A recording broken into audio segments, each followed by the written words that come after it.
Swing and a miss. That one by him. Diving is Renfro. A 3-run home run for Hunter Renfro.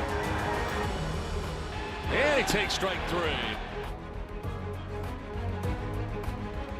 Padres and Rockies getting ready for the finale of this series on a windy day here today. 77 degrees, a beautiful day in Colorado. West breeze at 19 miles per hour. The forecast partly cloudy, lots of sunshine. And in fact, right now, not a cloud in the sky as we get it started here in Denver. Now it's time to pick the stick. Weigh in on Twitter for a chance to win $25 in free play from Shaquan Casino. Just hashtag I'm with the last name of the broadcaster you want to join forces with. If they win, you could win too. One random winner selected nightly. Follow us at Fox Sports SD for more details. Boy, look at those totals. The totals are impressive.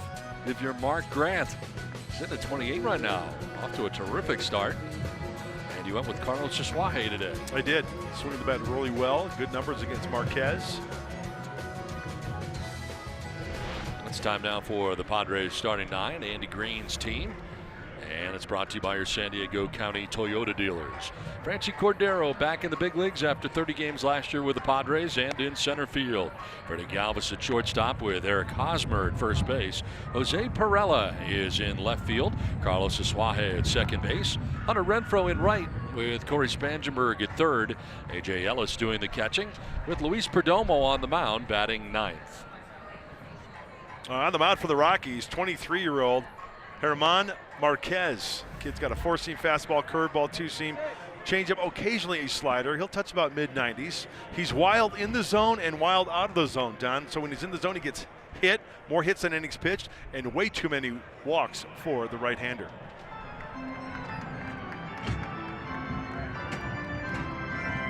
Well, this is as windy as it has been here since we've been here. I'll tell you what, it's a red flag hair hat warning. You got a hair hat, hold on to it tightly. First pitch of the ball game is fouled back to the screen. Franchi Cordero coming back to the big leagues and swinging away here. First big league appearance of the year. And Margot going on the 10-day DL. Franchi reinstated from the DL. He was having a marvelous spring training. When he went on the DL and starts the year on the DL, ends up going to El Paso. As Cordero jumps back out of the way, had a groin injury that he sustained the last week of spring training. He's got so many tools, and he can run, he can hit, he can field. Asked him to play winter ball. He did more than that. He earned the MVP and Rookie of the Year honors for the Dominican Winter League after he hit .323 with a .393 on base percentage. Don, when he was rehabbing at Petco Park, he was out early with the trainers running the bases, home to first. This kid could fly. Close pitch there, and it's 2-2 now to Cordero. And I've said it before, I'll say it again. I remember when we first laid eyes on Franchi Cordero. He reminds me of Gregory Polanco with the Pirates. Andy Green agrees. But this kid has got the potential to be a superstar. German Marquez looking for his first win. Coming in at 0-1 on the year, third start for the right-hander. And a ground ball that is foul, very close down that third base line. All kinds of spin on it and almost got a part of the bag. Looked like Marquez tried to go into Franchi there, trying to fight it off, and with the defense, Arenado at third base way off the line.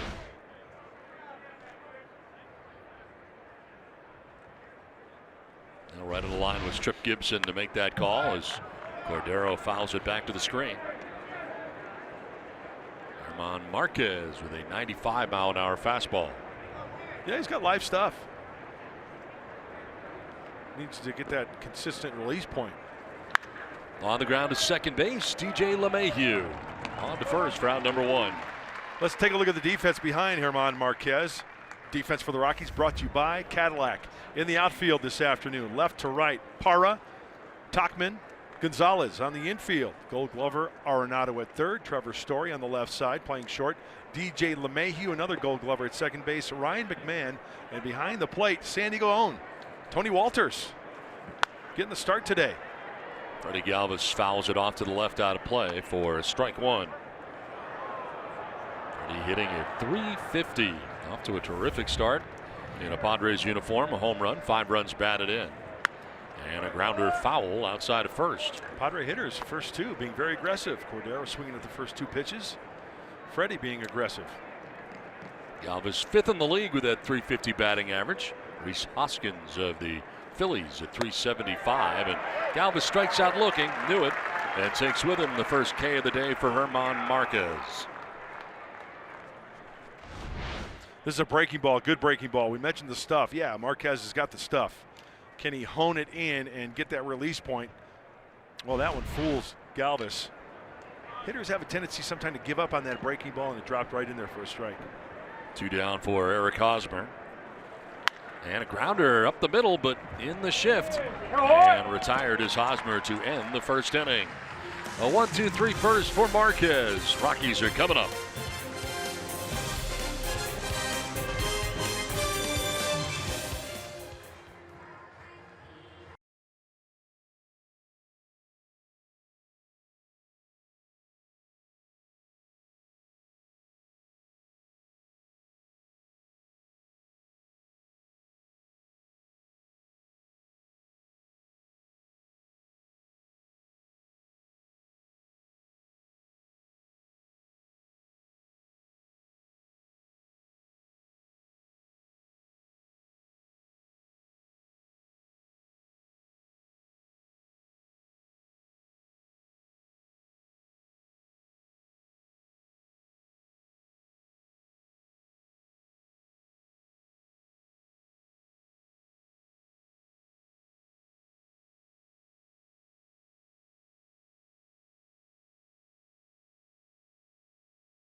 Rockies coming up in the bottom of the first inning, and Bud Black has got a different looking lineup today in this day game, final game of the series. DJ LeMahieu leading it off. Charlie Blackmon still out. Gerardo Parra in left field. Nolan Arenado at third base. Carlos Gonzalez, who came off the bench the last 2 days, is in right field. Trevor Story at short. Mike Tauchman in center. Brian McMahon at first base. Tony Walters does the catching. And German Marquez batting out of the 9 spot. And Luis Perdomo on the mound today for the Padres. Attack the zone with all your pitches there, Luis. He's good when he's grounded. We know about the ground ball from Luis Perdomo. He can put the ball on the ground. Last season led the National League pitchers. 62% ground ball percentage.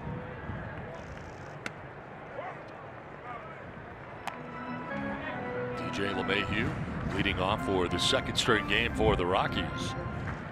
277 on the year, 2 homers and 4 runs batted in. To center field, incoming is Cordero, and he'll play it on a hop out there.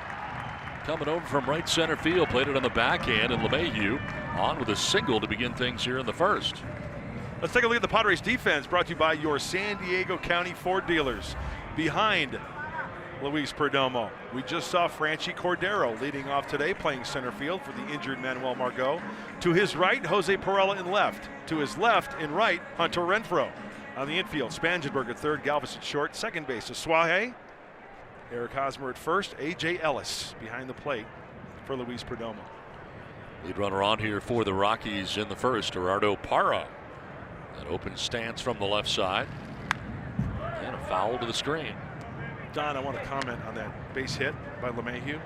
Even though he punched it to center, it was up, but he pounded the ball inside. He tried to go inside, and I think that's the game plan for Luis this afternoon.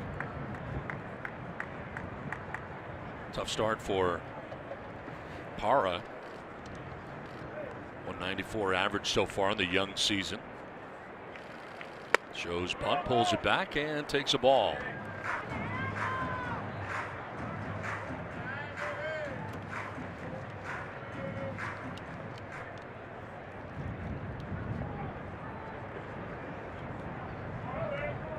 Outfield pretty much straight away, with the third baseman Corey Spangenberg in on the grass at third. As Parra entertains any thoughts of bunting here.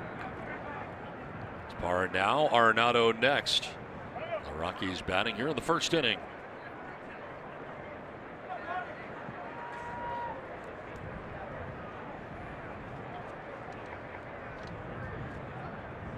Throw to first, and diving back safely is LeMahieu. Oh, Luis Perdomo and the Padres might think that something could be on with the throw over to first base.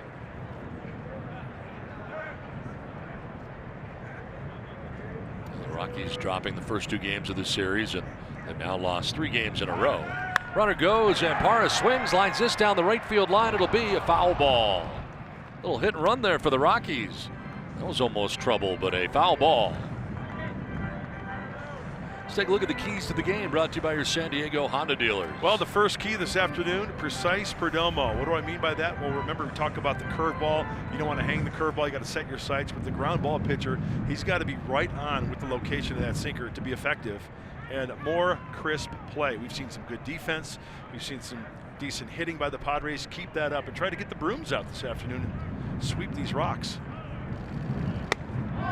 Just away, framed there by A.J. Ellis. Fastball from Perdomo. Now Luis coming off that victory against the Houston Astros last time out.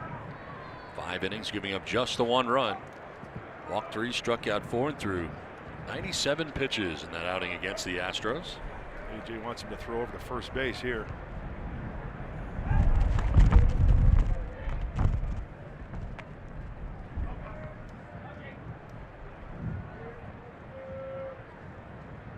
It's got to do wonders for a kid's confidence after you pitch against the Houston Astros at their home field. The success that Luis had to carry it over to the next start on the road. Another check here, and again back safely is LeMahieu.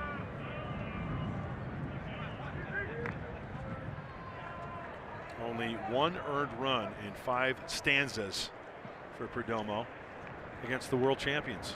Another ground ball pitcher, and the Padres have really done a good job of inducing ground balls. Over again. In fact, the Padres lead the majors in inducing ground balls, 157 grounders.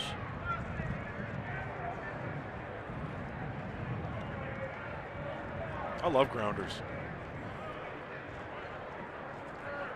Says the former pitcher. Yeah, 51% ground ball rate.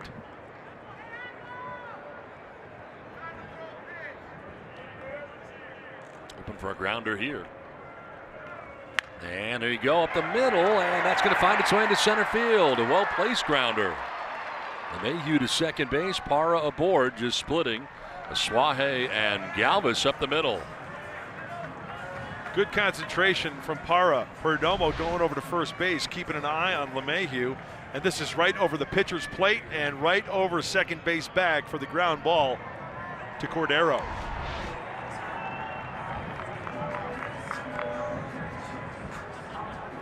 Two on, nobody out. Nolan Arenado coming up. 318 the average to start the day for the Rockies' third baseman. A home run, 6 runs batted in. Got to stick to the blueprint. Don't let those 2 base runners get to you. We know that Arenado can ground into a double play. He did it yesterday in the 9th. A guy who can drive in runs, no doubt about that. Since 2014, leading all major league players with 460 runs batted in. Hit a home run on opening day this year. It's his only home run so far this season.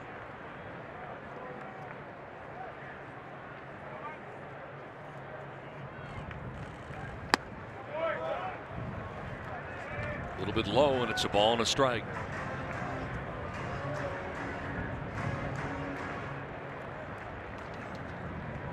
Arenado winning his 5th consecutive Gold Glove last year. First infielder in Major League history to begin his career with 5 straight Gold Glove awards. That's amazing. It really is. You get to see him on a regular basis. He is incredibly good.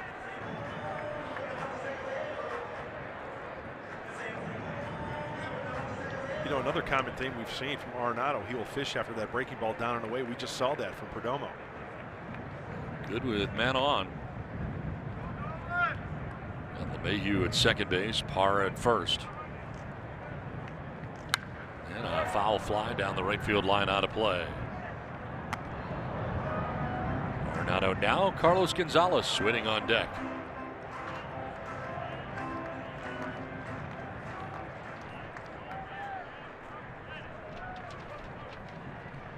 Perdomo coming in with a 1-1 mark into his third start of the year.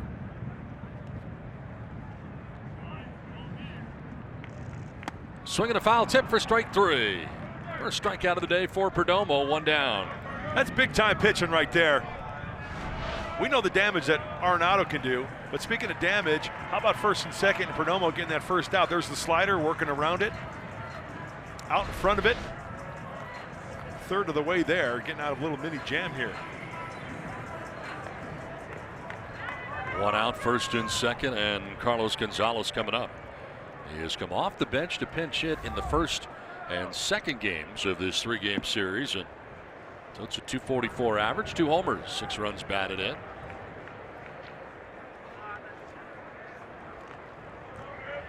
It is second home run of the season on Monday. Signed a 1-year deal, middle of March, as he was unsigned at that point. This one fouled down the left field line and elected to come back here to the Rockies. 10th season with Colorado. One of only 5 players to play at least 10 seasons in a Rockies uniform.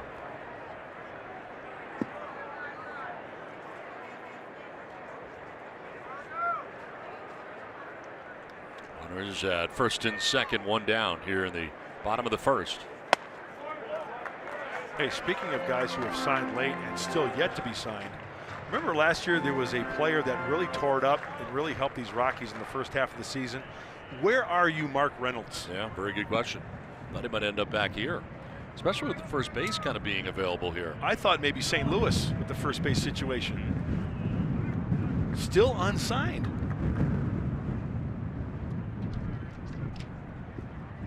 We got stuff flying all over the booth here today.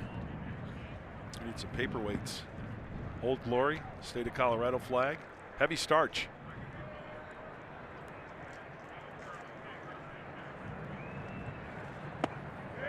Just away, 2-1. A little extra glue needed today on that hair hat if you're leaving the house, so beware.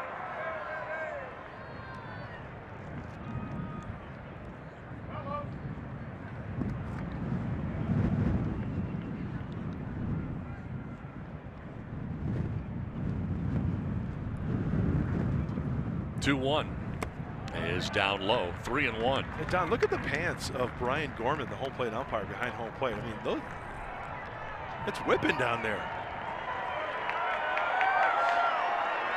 Now look, now the wind stops. It'll pick back up again. Yeah. Well, the good hitters count here for a good hitter. Carlos Gonzalez with a count of 3-1. 2 men on, 1 away. And a bluff off the backside, no throw. It's Mayhew at second, Parra at first.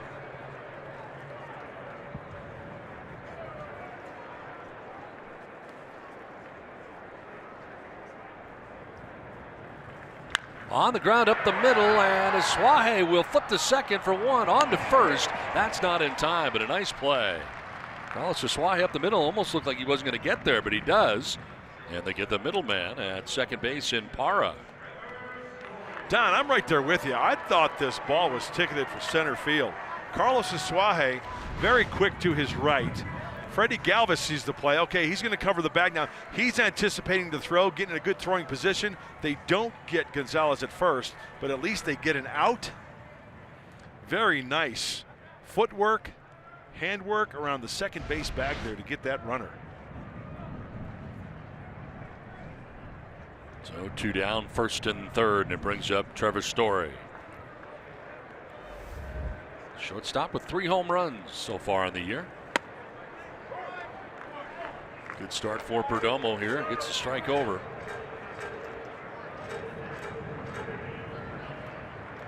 20th pitch of this first inning coming up for Luis Perdomo. Got LeMahieu at third. Gonzalez crossed the diamond at first.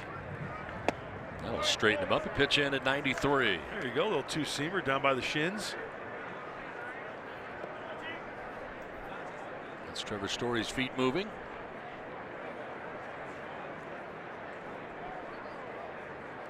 See if he counters with a slider down and away, or he can go a two-seamer down and away, or go back inside. Oh, hit him on a pitch in. Came back in again, but gets a piece of Story and loads the bases here for the Rockies.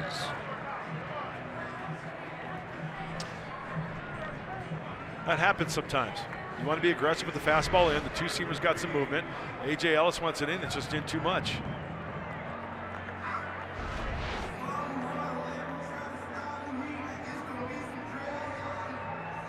Now with that ground ball working for Perdomo, you got to force anywhere on the diamond. Bases loaded, 2 down. Mike Tauchman, the batter. Tauchman 0 for 11 so far to begin the year as he takes strike 1. He started in center field. Quad problem for Charlie Blackmon. Took him out of the lineup last night just before the game, and Blackmon not back in the lineup today. So more Mike Tauchman. Start number 2 in center. Hey Don, I was looking at the lineup. You and I were having a discussion. Tough go around right now for the number 6 and 7 in the lineup for the Colorado Rockies today for Bud Black. Yeah, Mike Tauchman and Ryan McMahon have combined to go 0 for 24. Tauchman 0 for 11 and McMahon 0 for 13, and they're back to back in this lineup. And hopefully Perdomo continues that trend.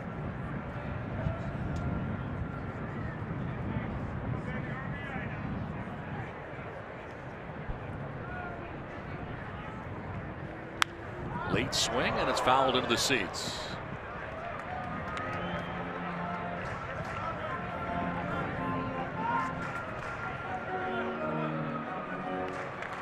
Rockies threatening here in the bottom of the first inning. Bases filled with Rockies. 2 down in the inning. Perdomo has jumped ahead here, 1-2. His 25th pitch of this first inning coming up. It's been a hard inning, but a pitch away from getting out of this inning unscathed.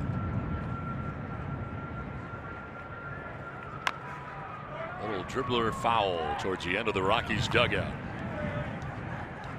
Here's what I'm talking about, being aggressive inside. Watch this pitch from Perdomo on the lefty. You got to get that release point in there and bury it inside. Ties him up. He's tried to be quick to it, fouls it off, but still, he hits A.J. Ellis's glove. Right where he wanted to throw it.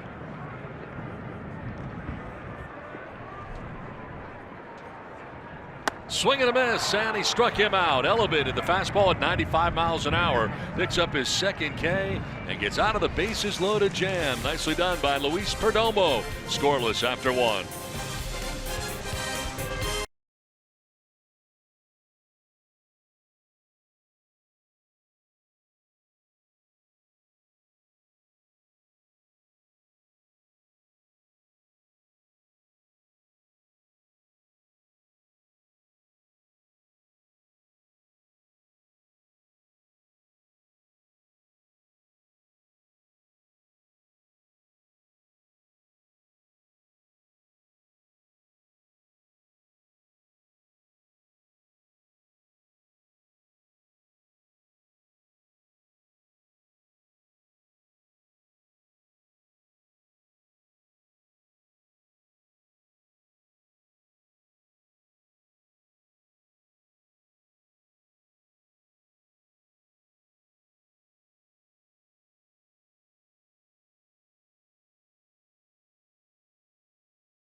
last night to get checked out. He's got some bruised ribs, and obviously it was very flush where he got hit yesterday, and he'll be going on the DL for us.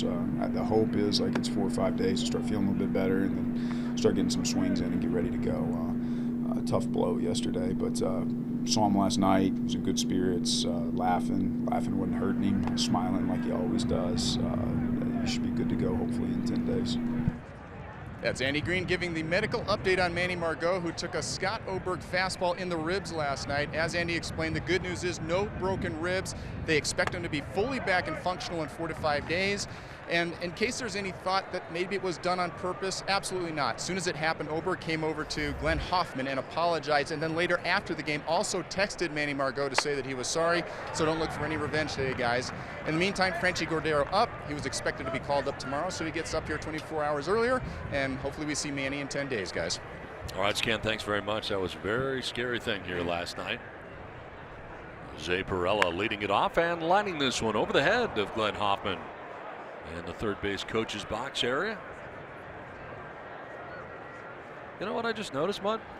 What's that? There are no third base coach box or first base coach box here. You know what? That's a very good observation on your part. And it's a grounder back to the mound. Marquez will run a bit and flips to first for the out. 1 down here in the second. Now Carlos Asuaje taking on Herman Marquez today. Brought to you by AARP. this is why I picked Carlos Asuaje and picked the stick today. Aha. Sweet one. He's got some good numbers against Marquez. Yes, he does. I now see the reason. Yeah. 1 down in the second, and Suaje's first AB of the day. And Marquez flips up a curveball there at 77 for a called strike and doesn't want to give him the early fastball. Maybe try to sneak one by him here. Well, going off speed again. On the ground, softly hit towards LeMahieu. Suaje is out number 2 here in the second inning. But regarding the coach's box, you know what, Don? I would not have noticed that until you just mentioned it. Well, I said that it was up over his head in the third base coach's box, and I looked down and saw no box. There is no box. Or it's just very light. Yeah. Because usually this should be like. Yeah, like a box. Yeah. And there's none on the first base side either. Right. Hunter Renfroe.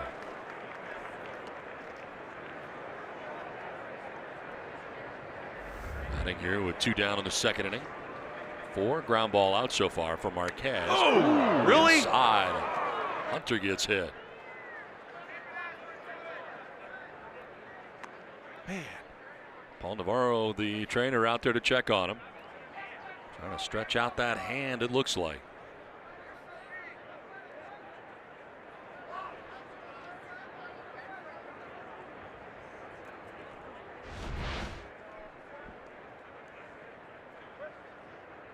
Ooh, right off the back of the hand, looked like. Ooh, wrist or hand? Both. Wrist and hand, maybe.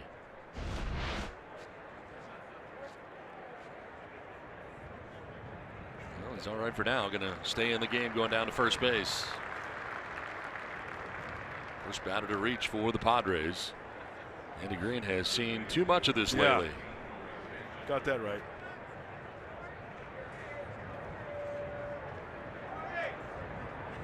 So Renfroe gains his lead at first, held on by Ryan McMahon. You know, you got to pitch inside. There's no doubt about that, and it's been evident this road trip. But still, the thing that frustrates me is that when a catcher sets up inside, that's fine. Like, throw it to the belt buckle. You saw the target of Tony Walters. It was like below the belt buckle, right? It's buried in there, but. And as a pitcher, you got to learn how to control that. If you're going to miss, yeah, you're going to miss sometimes up and in. But man, that really stinks when you start going up around the hands, the neck, the head.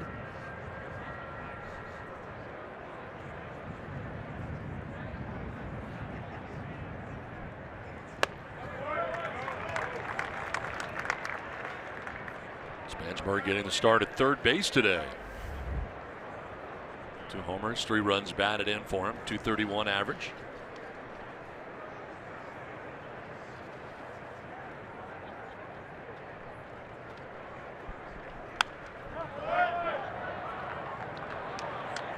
For Spangenberg, a .538 slugging percentage in his first 10 games of the year. Highest he's ever had to start a season. Home road splits have been kind of a big deal for him. 154 on the road, 308 at home so far. But he loves hitting here at Coors. Grounds it foul outside of first.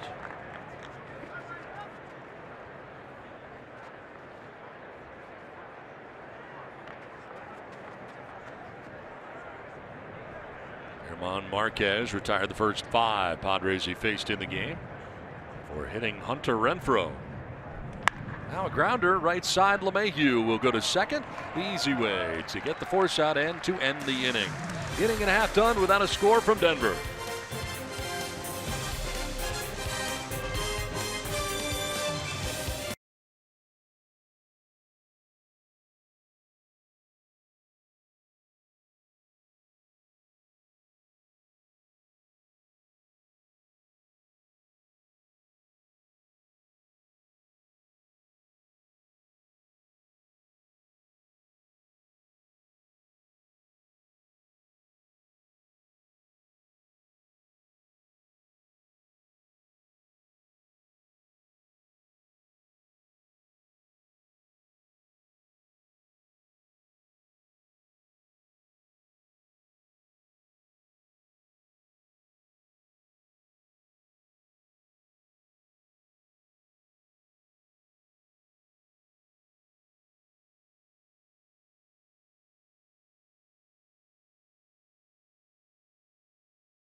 When he's the aggressor and his ball's sinking, he can get a lot of quick outs. And the big thing for him last outing was they were kind of hanging in there for a while and getting some long at bats. And the competitor in him ended up out-competing them, I thought. So I think that's huge for him because, we want those quick outs. But if the at-bats drag on a little bit, we need him to out-compete those guys.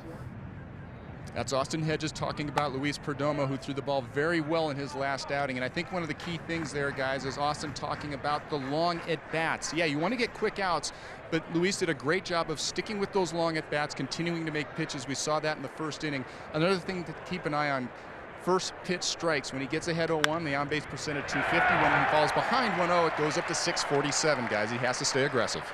Now here on a 2-0 pitch, Ryan McMahon gets his first hit of the year back up the middle into center field.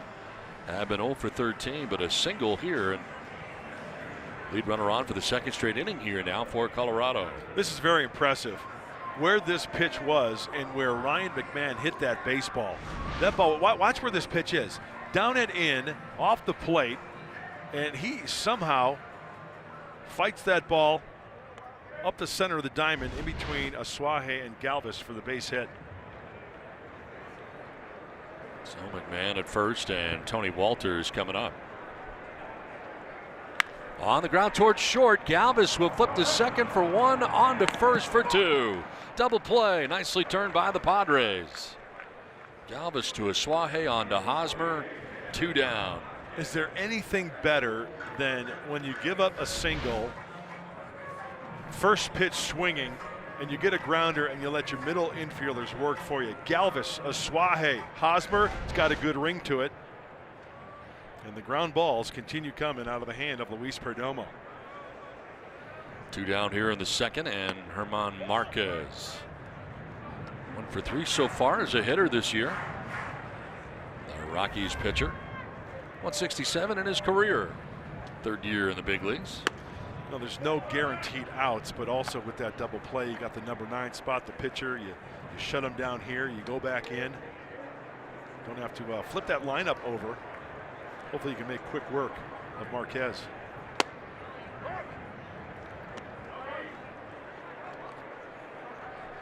Third start of the year for Luis Perdomo, coming in individually at 1-1. Evens up at 2-2 on that foul ball off to the right.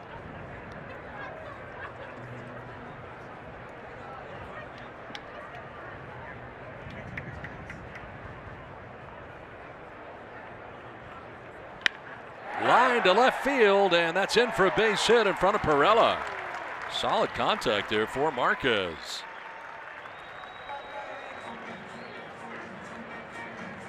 Fourth hit for the Rockies, and a 2-out base hit for the pitcher. Time for the Kia drive to success. DJ LeMahieu coming up. Most hits by a second baseman since 2013. He's got 810 of them. Fifth in that category, Jose Altuve, over 1,000. 1,039 since 2013. You look at the consistency of those hitters. They are disciplined at the plate. They know the strike zone. They use the whole field. And as I mentioned regarding Marquez, no guaranteed outs in this game. You got to pitch a number 9 hitter, a pitcher, just like you have to pitch a number 3 or 4 hitter. Through the left side into left field, a base hit for LeMahieu. Up to second is Marquez, and all of a sudden, the Rockies have something going here with 2 down in the second inning.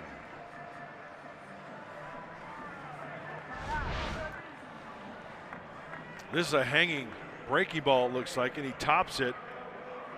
One hopper seed through the left side. Just lucky he didn't get that one elevated. 2 on, 2 down, and Gerardo Parra coming up. He singled into center field in the first inning. Already 1 for 1 in this game.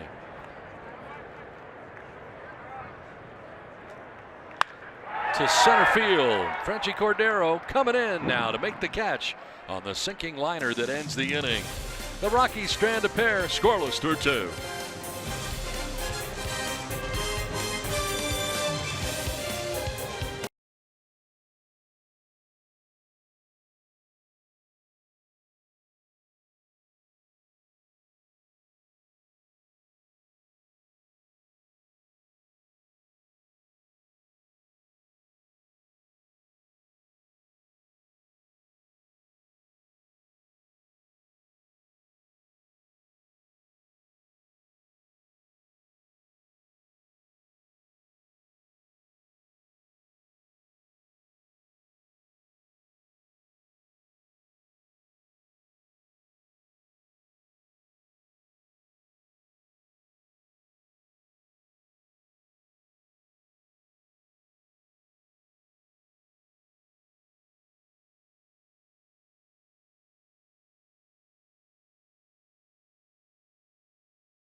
As we head to the top half of the third inning, it's time now to take a look at our hashtag Buzz the Booth question of the day.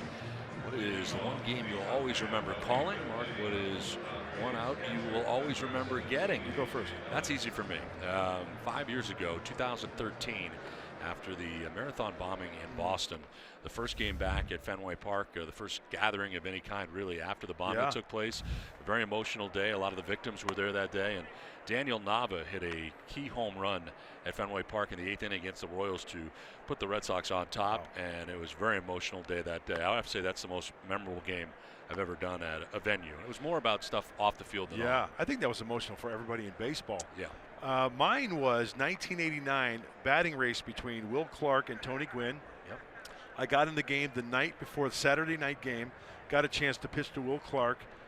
I got lucky and struck him out, and I always remember when watching Tony after that, I kind of peered out to right field, and I was looking in that direction, and Tony kind of gave the old kind of just the hand of the cap. And it kind of made me feel good. And Tony eventually won the batting title the next day. He went 3 for 4, I believe, and just beat out Will Clark for the batting title. So that was kind of satisfying. That's cool. A reminder, fans, you can send us your video question. Use the hashtag BuzzTheBoothSD. We'll answer it during an upcoming broadcast for you. That's hashtag BuzzTheBoothSD. And that's how you can do it. You know how to hashtag stuff, right, Mon? Yeah, I need a new photo, by the way. What's up with what's the problem with the photo? Not a fan. Looks a lot like you. What is it that doesn't look like you? The extra chin. Oh. This is lined by the diving first baseman Ryan McMahon, and Mr. Triple Luis Perdomo will settle for a single this time.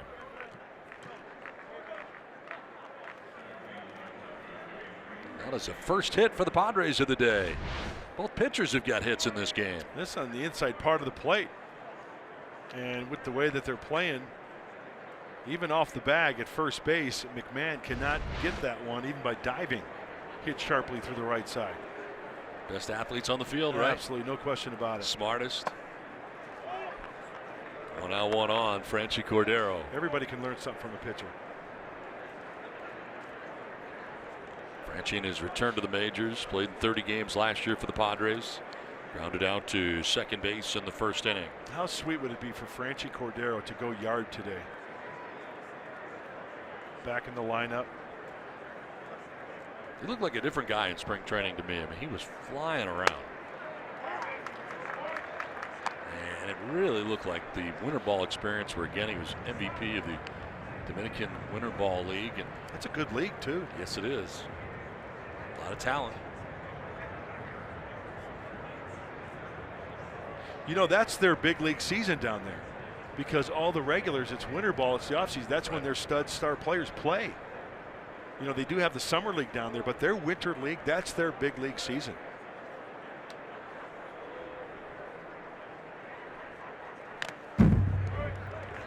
Have you been to the DR? I have, yeah. I want to go back. It's so cool. Went there, played winter ball one year when I was 20. San Pedro de Macorís, land of the shortstops. A lot of shortstops came from that small little town. There is strike 3, and Cordero strikes out. Third strikeout for Marquez. And there are 2 outs here in the 3rd inning. Time now for our Valley View Casino trivia question. I love trivia. Today's question: last time the Padres swept the Rockies at Coors Field was a 3-game series from September the 19th to the 21st in 2011. Name one of the 3 pitchers who earned a win during that sweep. Do you remember? 2011? Yes.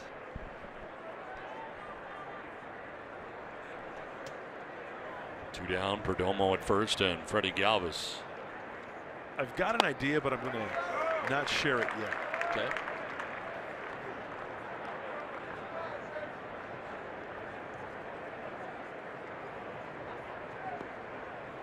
Center fielder Mike Tachman over towards left center for Galvis to go the other way.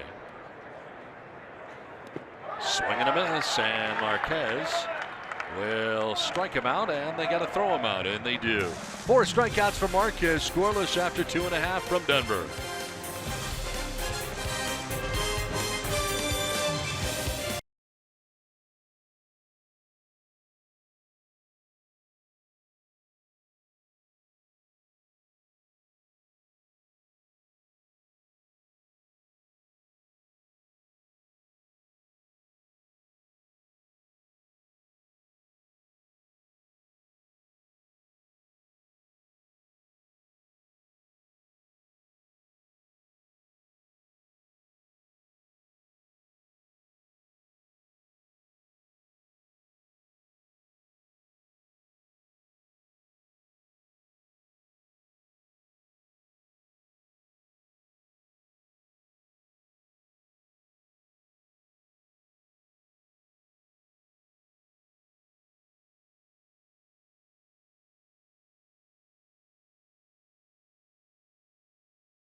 Time now to answer our Valley View Casino trivia question.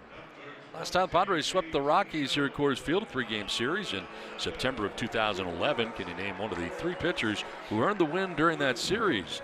Corey Lupke, Matt Latos, and Anthony Bass. Do you know any of those people? You recognize any of those people? You know what? I would have been 0 for 3. Really? Yeah. Okay. Wow. I wonder if there are any bass in that little pond right there. I think there's some rainbow trout that live out there.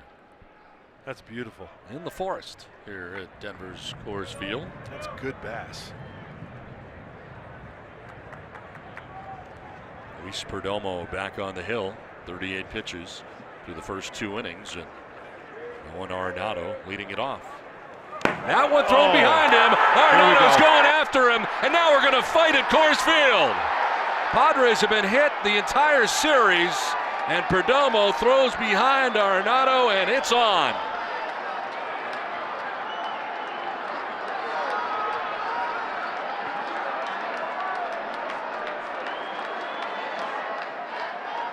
You sort of had to figure this may happen.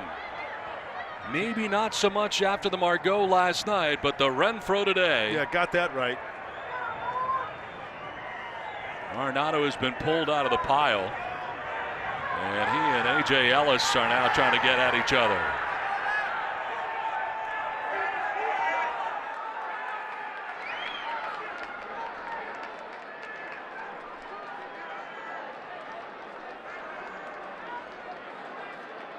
Now, if you think about it, if you're going to throw at one of the Rockies, sure, you would pick probably Nolan Arenado. Mark McGwire's in his face. Right in his face.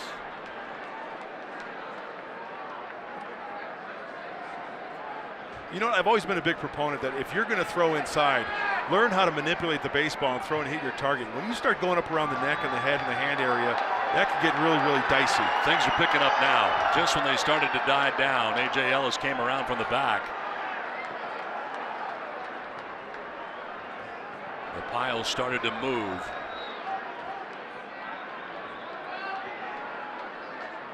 The Arenado-McGwire conversation was taking place, and then all of a sudden, things heated up in the back.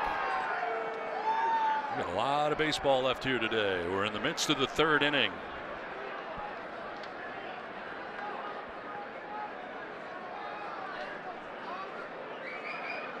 Arenado is still hot. I've got him back down to the dugout, and it looks like this will break up here.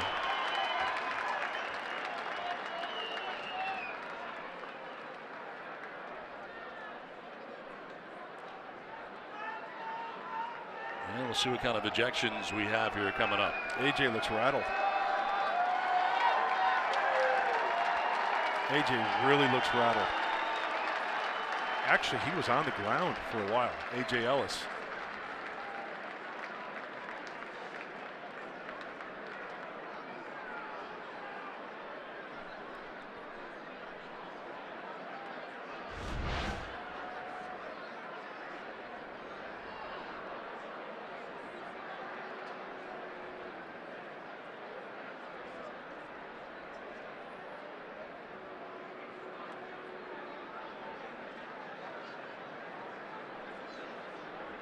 Perdomo threw the glove at him as Arenado was about to arrive at the base of the hill. He eluded the glove, but then went after Perdomo, and A.J. Ellis tried to cut him off before he got there. Did he connect with that right? Looked like it was grazing blow there. They've got a little piece of him.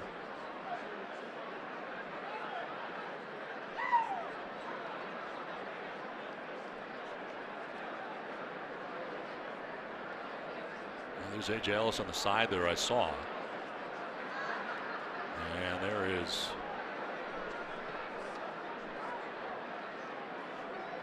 yeah, Josh Johnson was getting in the mix as well. Yes, he One was. of the coaches, yes.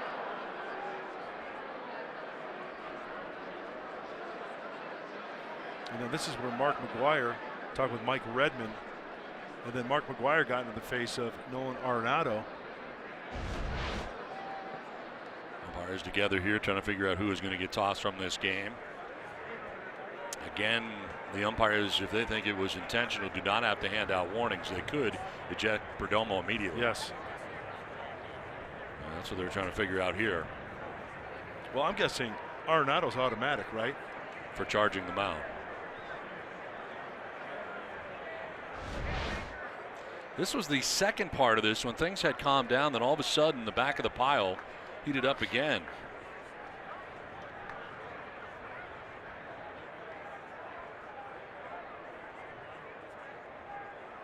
And Buddy Bauman being pulled out of the pile. Andy Green being apprised of the situation here.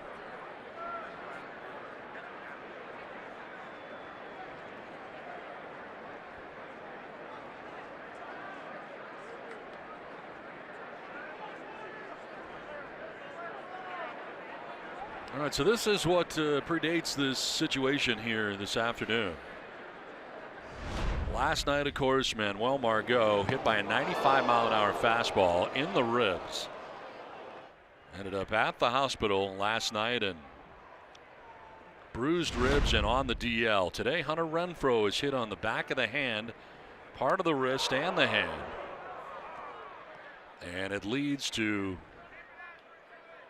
retaliation by Luis Perdomo and the Padres. And I got no problem with sending a message like they just did.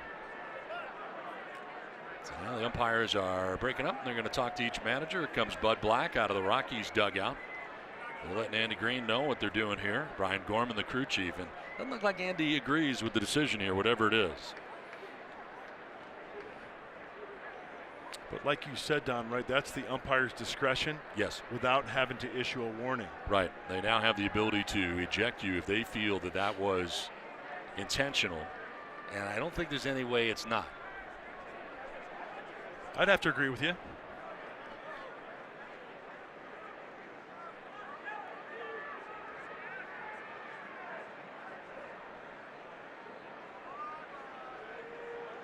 A.J. Ellis may have been tossed from this game. He's starting towards the dugout.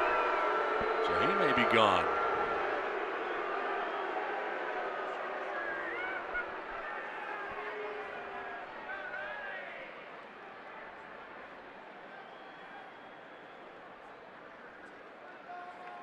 You know, AJ, like a lot of catchers, they're trying to protect their pitcher. They're trying to go out there and get in the middle and try to separate the two.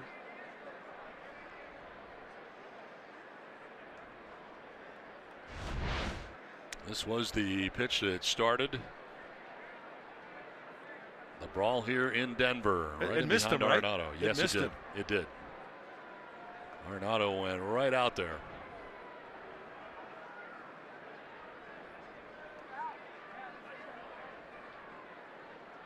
Bud Black still doing a lot of the talking out there, the four umpires. And AJ's, he's in the scrub trying to separate him. Perdomo's walking off the field. He has been ejected also. So the entire battery here for the Padres is going to be gone.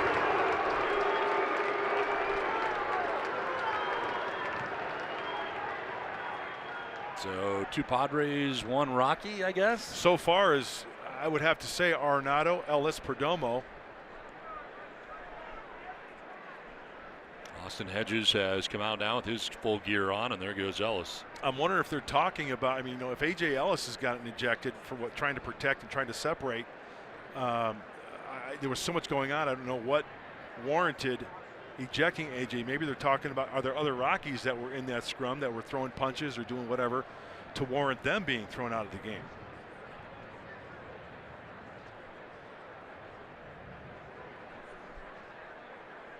So that'll be the day for Perdomo.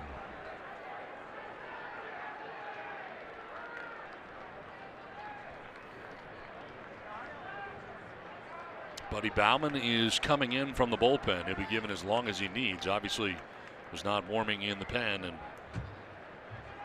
he was part of it as well, but he is coming in here. Looks like he will be taking over for Perdomo. And we're going to have to see a pinch hitter for Arenado, right? Because it was just ball 1, right? As far as we know, and as far as we know, he is out of this game, and apparently he has just gone down the runway in the Rockies dugout, so He has been ejected as well. Don't know if there are any other Rockies who have been tossed, and or any other coaches that were tossed, because there were a few that were pretty animated. There was a lot going on down there.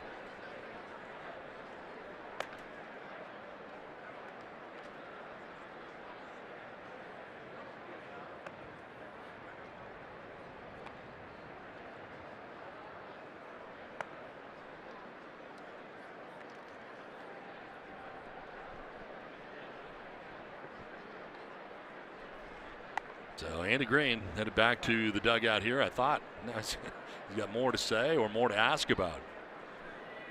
And as he heads back over, the four-man crew still talking out there, and Andy will say something.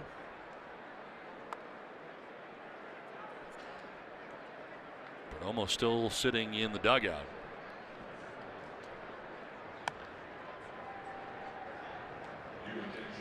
Well, Nolan Arenado was the first batter of this bottom of the third inning. And on that first pitch, thrown in behind him. All I know, as we look at Luis Perdomo there, the stock just went up with that kid.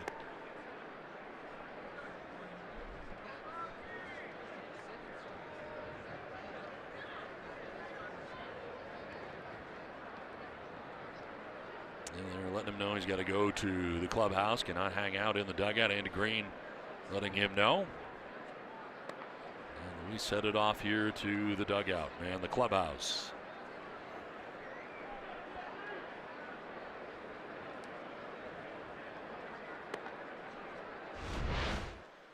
This was it. First pitch of the bottom of the third inning. We'll see here if Arenado made contact with the right. I think he mainly missed.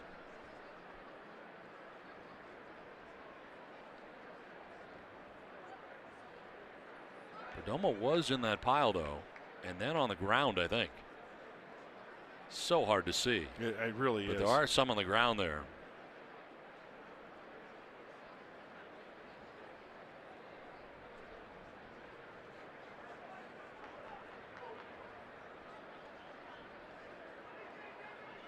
Aaron Marquez in there as well, starting pitcher for the Rockies. You know, that's one of those to where you got to watch that video maybe 15, 20 times and focus on one certain area. And here's the glancing blow, just the right forearm over the head of Luis. You don't want to end up on the ground of that pile. No.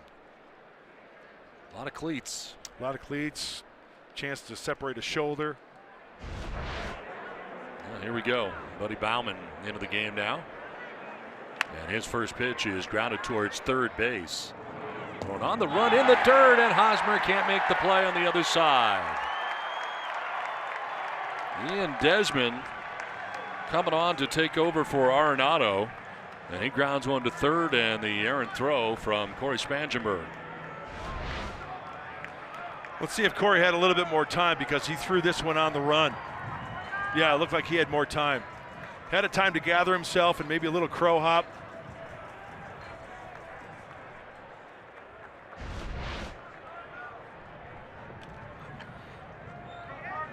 Error charge to Spangenberg. On the throw has Ian Desmond at first base. And Carlos Gonzalez coming up. Now there's action in the Rockies pen. I wonder if, is it possible that Marquez got tossed? That's Sensatello warming in the pen.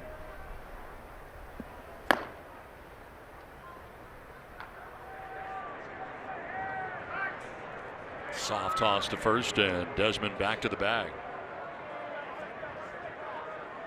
I mean, there'd be no other explanation to replace the starting pitcher. Who knows what went on down in that scrum? Yeah, there are so many possibilities. That's true. Over again, and back is Desmond.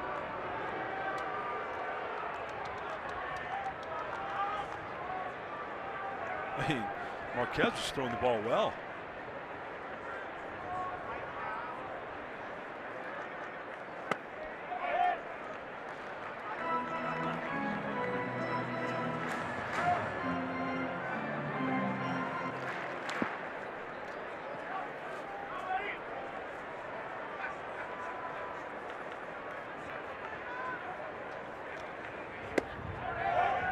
outside. Buddy Bauman just back with the Padres.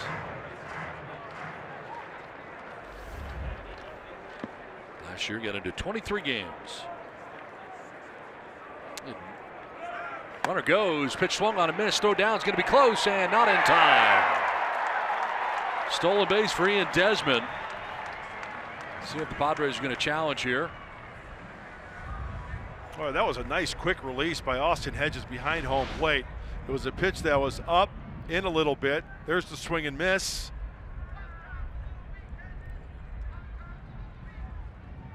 Spangenberg covering with his shift on. Ooh, he might have gotten him on the left hip there. Kind of tough to tell.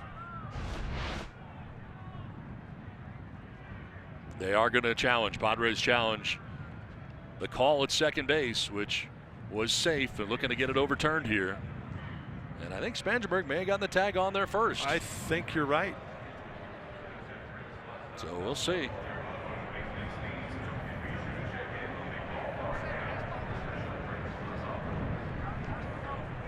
All kinds of stuff blowing around here in the ballpark today. Quite a breeze.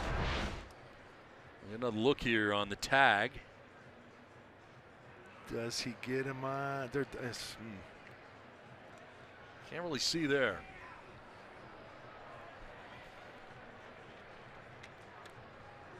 I think if it's a little bit more aggressive with the tag, maybe they get him. And is there enough to overturn it? That's the question.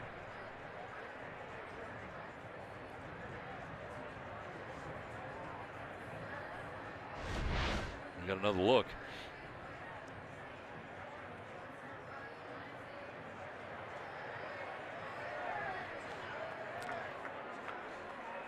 Looked like he may have whiffed, huh? Might have.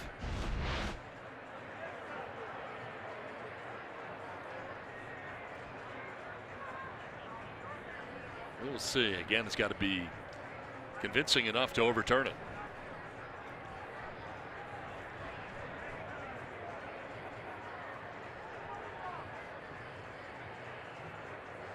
Yeah, he may have whiffed. Okay, we have the ejections. They have announced the ejections. Well, let's wait here and see what they're going to do on the challenge. Still safe. Padres lose their challenge. Desmond steals second base.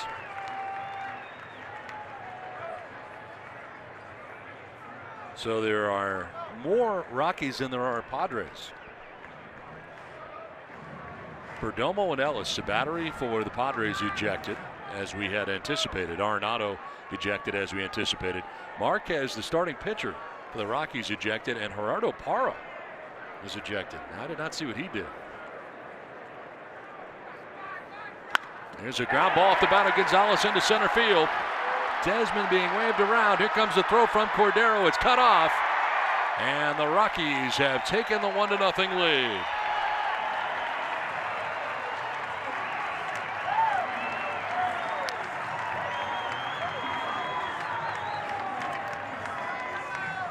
So the stolen base paying dividends, paying off for Colorado as lefty on lefty here. Gonzalez. And Buddy Bauman misses with the pitch there on the inside part of the play. He wanted to go down and away. Secondary lead. He is off and running. And with the way the outfielders play here and a good jump at second base, no chance again. The cutoff by Hosmer. Trying to throw behind the runner at first base. Gonzalez, he is back safely. So 1-0 Rockies, and here is Trevor Story now. Grounds it down the third baseline, foul. So again, 2 ejections for the Padres, Perdomo and Ellis. Arenado, Marquez, and Parra ejected for the Rockies. You know, that one replay we looked at of the scrum, it looked like Parra was getting a little aggressive in there.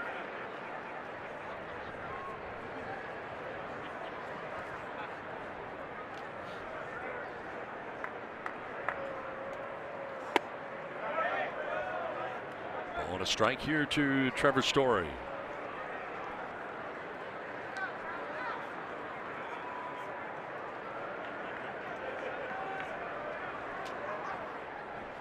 Hosmer holding on Gonzalez at first base. That's ball 2. Buddy Bauman called up from El Paso. Had 2 appearances in El Paso, 1 an inning and a third. Didn't give up a hit in his appearances. 30 years of age and joined the Major League Club last year, July 22nd. Ended up with 2 different stints in the big leagues last year for the Padres. I really like what Buddy Bauman has to offer. You know, he hides the ball well. He's kind of got that funky delivery. He's not afraid to throw strikes.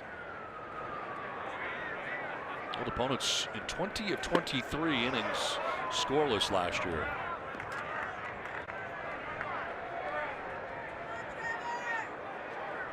He's not afraid. He's not afraid to pound the zone.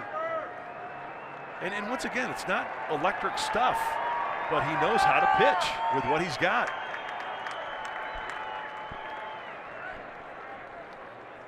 Payoff pitch to Story. And it's fouled off. We'll do it again.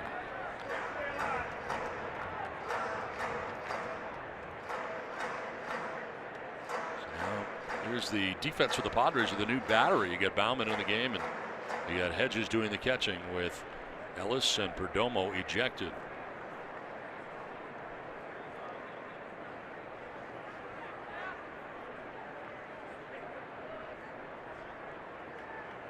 Ball 4, and Bauman loses him. First walk allowed by Padres pitching today. Visibly upset, Buddy Bauman. As soon as that ball left his hand, it was off the mark. Time to regroup.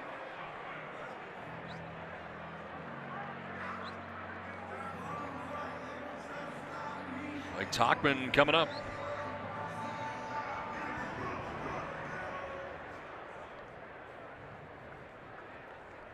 Tauchman struck out swinging in the first inning, 0 for 1. That was against Luis Perdomo. Perdomo ended up going 2+ innings.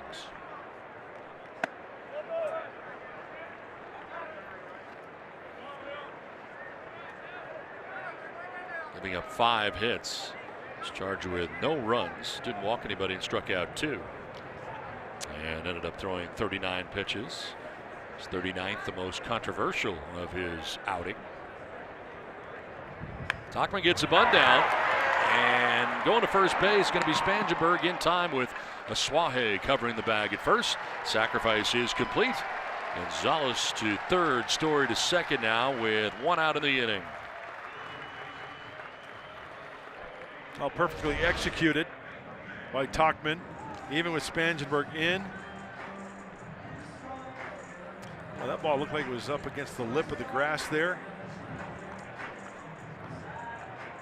Nice recovery by Corey there. Nice smooth transition on the transfer to get that out. Second and third, 1 out, and Ryan McMahon.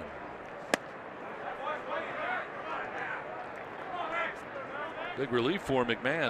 Last time up, got his first hit of the year after starting the season 0 for 13, single to center field.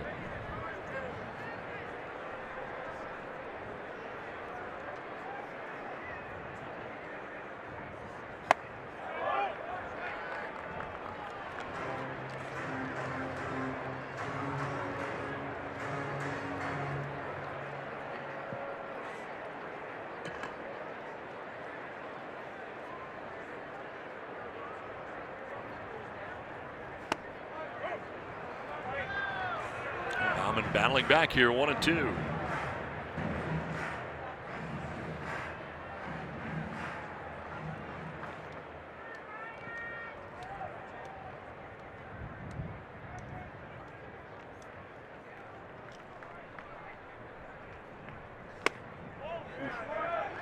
Well, we have seen some very nice relief work out of the Padres bullpen recently, just not this early. So, Buddy Bauman, sure, you've got some work to do.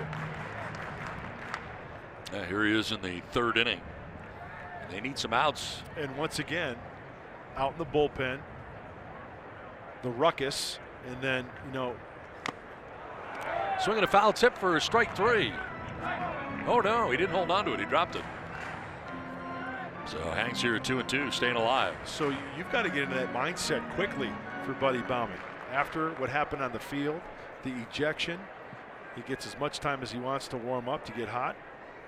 It's not like you've got time when the phone rings and you're warming up in the bullpen.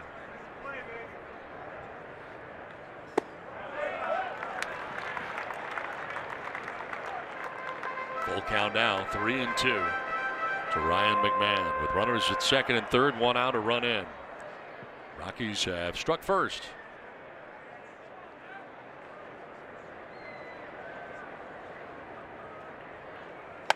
Ball four, and he loses him to load the bases. Second walk allowed by Baumann.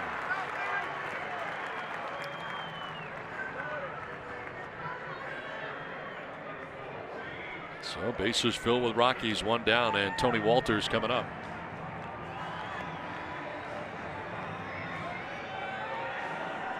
Darren Balsley, the pitching coach, heading out to the mound. Well, it'll be lefty on lefty. Maybe a little refresher course from Darren with Walters coming up to the plate.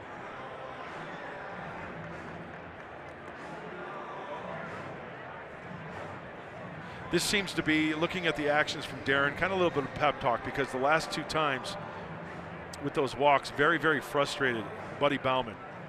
Think of the situation at hand, pitch by pitch here. That's part of being a reliever, being part of a pitcher. Forgetting about what just happened, you're one pitch from getting a double play and getting out of this. Adam Simber is warming in the pen. Baumann's thrown 22 pitches for relief since coming into this game. And a jam here. Bases loaded, one out. Tony Walters fouls it back to the screen for strike one.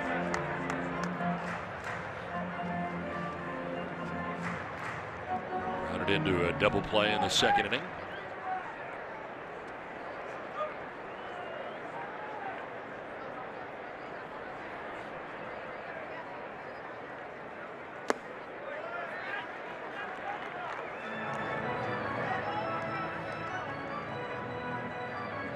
Saw a lot of Baumann during the spring, got into 10 games during spring training. So virtually a third of the games played during the spring. Opponent's hitting at just 206 against him. Jumps ahead of Walters, 1-2. See how Buddy kind of short arms the ball, kind of hides the ball, gets up on you quickly. And what I mean by short arm is like he kind of doesn't have a good full arm swing, enabling the hitter to see the ball a long time. Kind of short arms it behind him, brings it up back behind that cap of his, and then bang, it's out in front.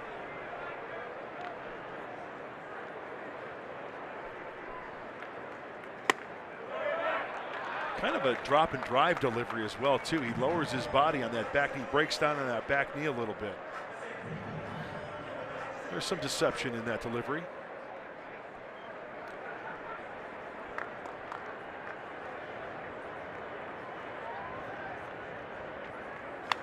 Foul back to our left, and it hangs at 2-2. Mentioned before, Tony Walters, Rancho Buena Vista High School, the same as Dave Roberts, manager for the Dodgers. His dad Kelly, his mom Debbie, and Grandpa John, they watch all the time on Fox Sports San Diego when the Rockies are playing here against the Padres. Lined into center field, a base hit. From third comes Gonzalez. Story being waved around. It got by Cordero in center. 3 runs in so far, and going to third base is Walters. Rockies take a 4-0 lead. Got through Cordero and all the way back in center field.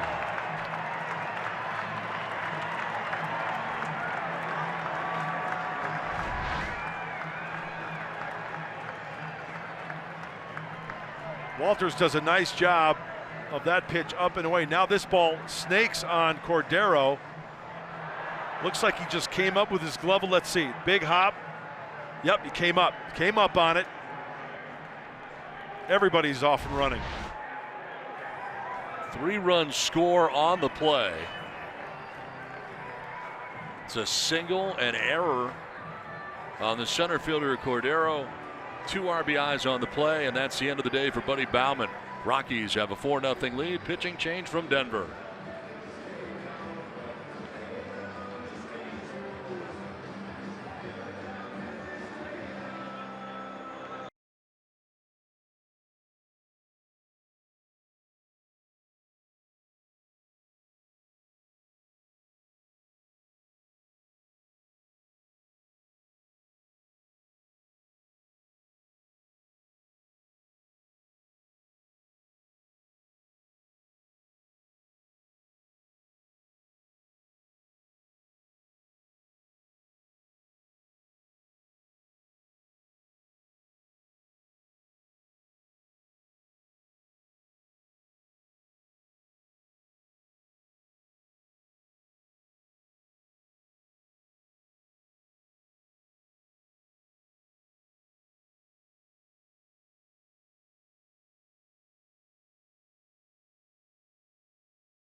Southern California Cadillac dealers. And by Petco, where the pets go. Welcome back to the Rocky Mountains and Denver, where the Padres and Rockies are in the midst of Game 3 of a 3-game series. Padres have already won this series, but the Rockies on top here 4-0. And Adam Simber, the new pitcher for San Diego. Pat Valleca pinch hitting here.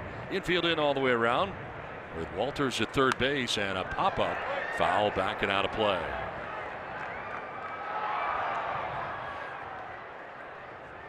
Well, a different look for these Rocky hitters. We saw Adam Simber last night in the 8th inning, a third of an inning, zeros all the way across on his line. Pitching uphill a little bit. Now his 7th game. Nice ERA of 1.8 and good splits as well. Valleca fouls it off. Yeah, when Adam Simber is on his game, you're not going to see good hacks from these hitters.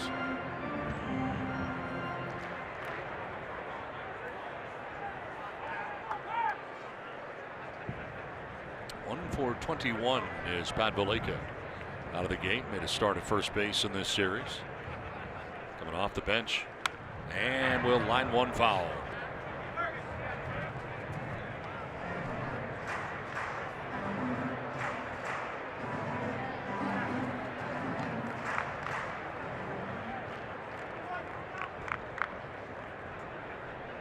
Walters 90 feet away.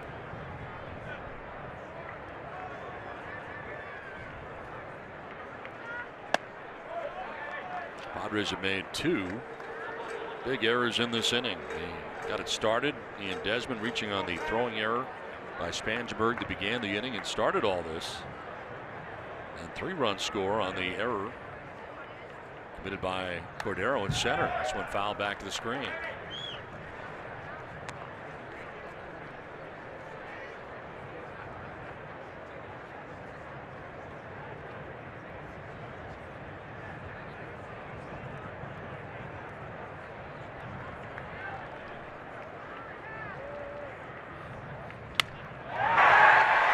To left and in for a base hit. From third base comes Walters, and it's 5-0 Rockies. Pat Valleca with a pinch hit single drives in a run.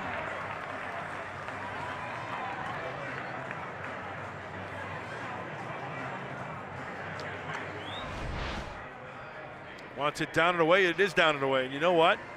Valleca went down and got that one. That was a sweeping breaking ball. If taken, definitely a ball.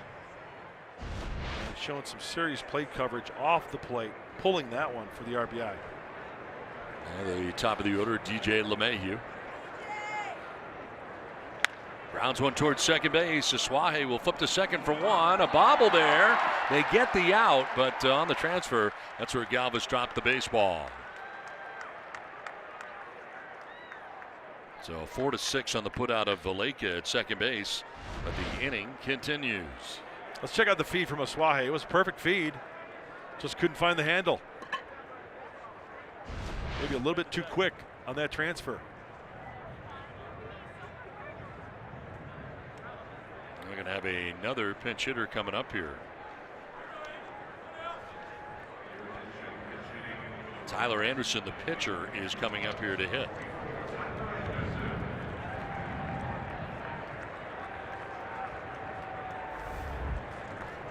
This is the spot of Parra, who had been ejected, one of the 3 Rockies ejected in the tussle on the field. So Bud Black having to do some interesting things here, but he's got a 5-0 lead to work with. Well, it goes to show you Charlie Blackmon, right? He's still nursing that injury of his. Yep, he's a no-go. That looks like he's a no-go, yeah. So now you got Blackmon, who's out, and then the catcher, Chris Iannetta. Desmond.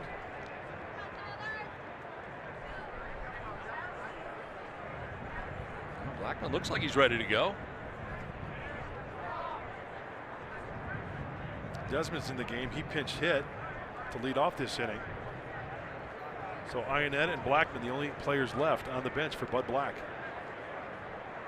And it looks like Blackman's on the shelf. Big lead at first base and a pitch up and away. Looks like LeMahieu is going to be taken off there. Rockies trying to keep the pressure on here. On top 5-0. It's been a 5-run bottom of the third inning.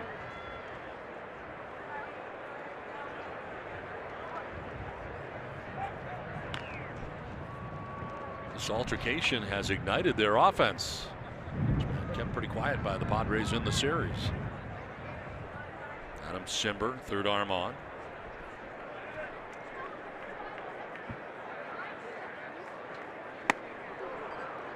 And that'll end the inning on the strikeout of Anderson. Well, the bench is empty here in Denver today. 5 ejections after Luis Perdomo throws behind Arenado. It was on. Rockies score 5 times now and lead it 5-0.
Top of the 4th from Denver, the Rockies lead the Padres 5-0. Watch every out-of-market regular season game live at home, in the office, or on the go with MLB.tv. Your subscription includes the MLB at-bat premium, allowing you to watch live baseball on your favorite supported devices. Blackout and other restrictions apply. Visit MLB.tv for details. 5-0. Rockies on top as they have a new pitcher, Antonio Senzatella. He is into the game now for the Rockies after German Marquez was ejected. Well, we know how quickly runs can be scored here in Denver. Enter Senzatella, the right-hander, his 4th game, a high ERA. And righties are really doing a job on him. 444. Lefties only hitting 100. Eric Hosmer leading it off here in the 4th inning. Grounded out to shortstop in the 1st, 0 for 1. So Marquez went 3 innings giving up a hit, no runs. Didn't walk anybody and struck out 4. And you're right, he was pitching very well.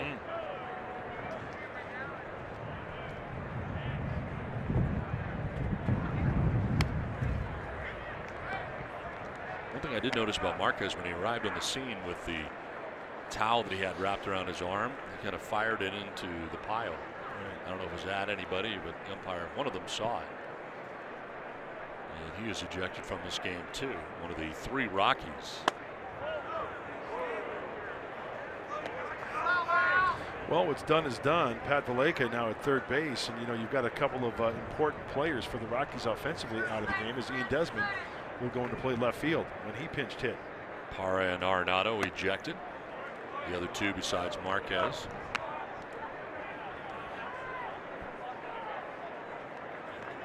Padres battery ejected. Luis Perdomo and A.J. Ellis. Some tough defense for the Padres in the bottom of the 3rd. 2 of the 5 runs are unearned. Strike 3 as Hosmer strikes out for the first out of the 4th inning. Senzatella's got a big arm. He can go up the ladder. You see that one at 96. We saw him as a starter last year. Early in the season, did really, really well. Now in the bullpen. Maybe Bud Black's thinking, you know, maybe an inning here and an inning there will work to the advantage. We saw him on Monday in game 1 inning. We're leaving John Gray. So Buddy Byman charged with 5 runs, 2 were earned.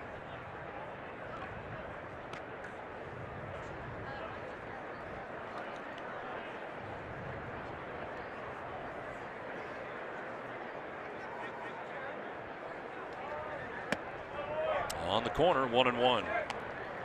Senzatella, of course, starting games last year for the Rockies.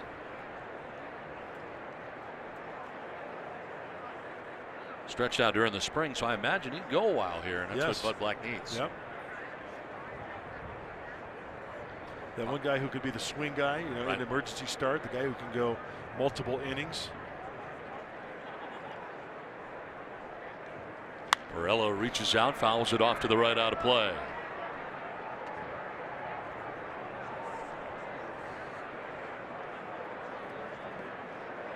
And strikeout for Senzatella to begin the inning. The 5th strikeout of the ball game for Rockies pitching.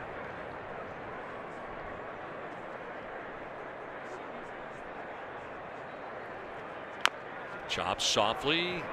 Third base side of the mound, and no play. Reaching at first base will be Perella. Off the glove there of Senzatella coming off the mound, and by the time Vallejo arrived, third baseman, nothing he could do. So Perella reaching at first base on the infield hit.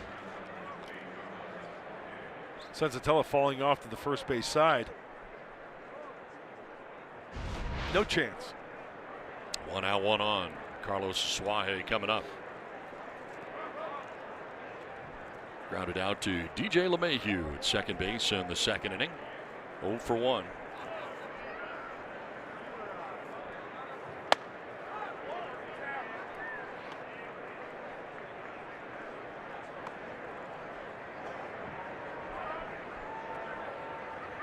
One for 10 in the series is Suaje. 217 average on the year. Padres with work to do, trailing the Rockies 5-0 here in the 4th inning. High strike call. Right at the top of the zone.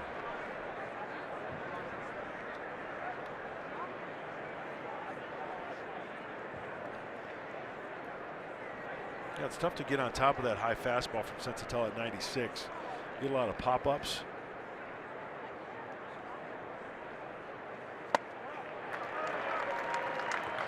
A little cut fastball looks like at 93. That ball had a little cut right at the end. And it was up. Yep.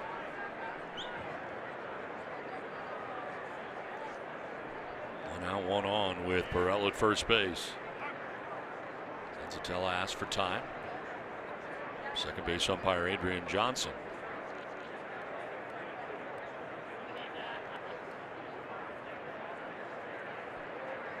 Swing and a miss. Everything was up to Suaje, and he chases that one at 94. Second strikeout for Senzatella.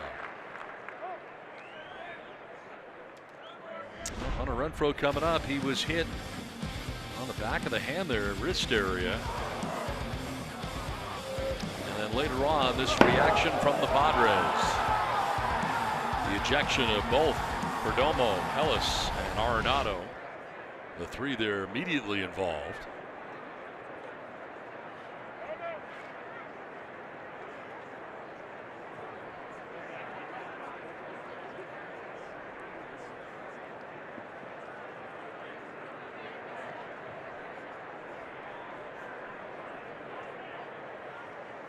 On the ground up the middle, LeMahieu at second base to second for the 4 shot that will end the inning.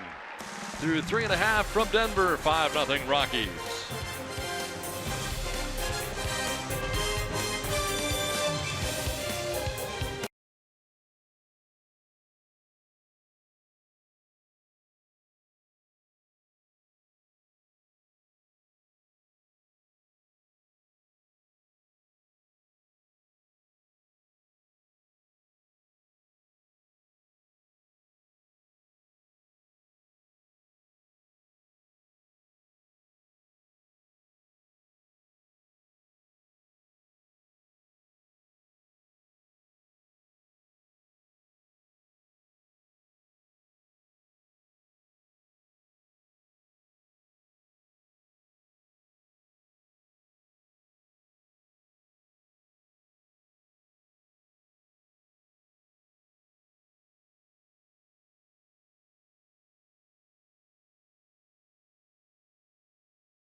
Let's talk about Hunter Renfroe. We talk about defense, right? Off the right-handed bat of DJ LeMahieu. Look where he's playing. That's the LeMahieu shift. This is last night. A long way to run. Times his leap perfectly to take the bat out of the hand and help his pitcher with that nice snag in right field. Tools of the trade. Little defense from Hunter Renfroe. Now it's on here to the bottom of the 4th inning. Ian Desmond leading it off. The Rockies sent 9 men to the plate in the 3rd inning and scored 5 times.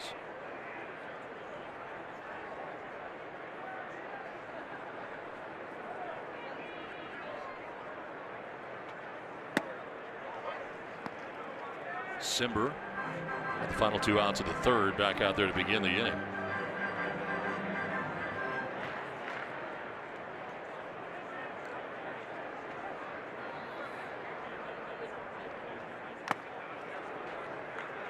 Held on to by Hedges for strike 3. Nice play there by Austin. Yeah, that's one of those plays where you can't practice, right? It's just kind of luck of the draw. The ball finds your glove into the pocket and you hang on. Ooh, almost popped out. Yeah, hit glove first, then you can use your chest protector. If that ball is tipped off the chest protector first, then the glove, no. Foul ball. It's got to hit the glove first. That's what Bud Blacks, I think, is arguing here. No, that's a legal catch because it hit his ball, it hit his glove first.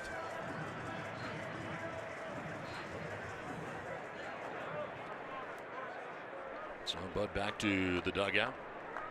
Hey, foul tip, Don. I'm the catcher, right? Foul tip comes here, hits the chest protector on the carry, catches it. Foul ball. Foul ball off the bat, hits the glove first, off the mask maybe, and then shoulder and the catch. That's a catch. That's an out. I like when you do instructionals like that. I like that. I learn things. Thanks. Carlos Gonzalez batting with 1 out. Base is empty. They shift on him. And check swing didn't go. Well, Ryan Spielberg's coming over here in between innings trying to start stuff. An announcer's fight. Yeah, and Really? we sent him on his way. Yeah, beat it. He got the message really quickly. Beat it, Spilly.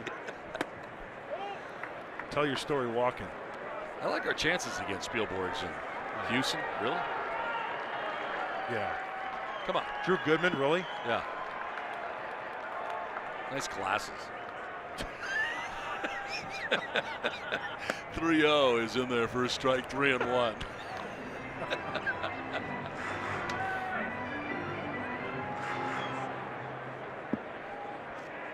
Those guys are a barrel of laughs. 3-1 pitch is ball 4 and down to first goes Gonzalez. Well, again, the ejections in this game for the Padres, Perdomo and Ellis. Pitcher and catcher. Arenado charged the mound, ejected. Parra ejected. And Marquez, the Rockies starting pitcher who came from the dugout to be part of the fracas on the field, was ejected. So 3 Rockies, 2 Padres. And we play on here in the bottom of the 4th inning. A runner at first and 1 down.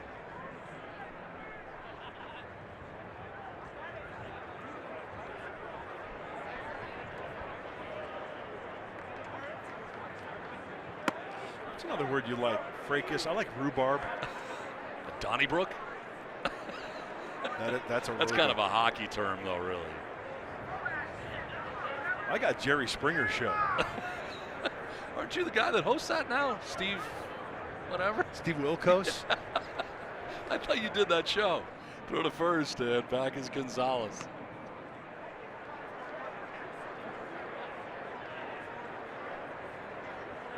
Simber's thrown 20 pitches since coming into the game.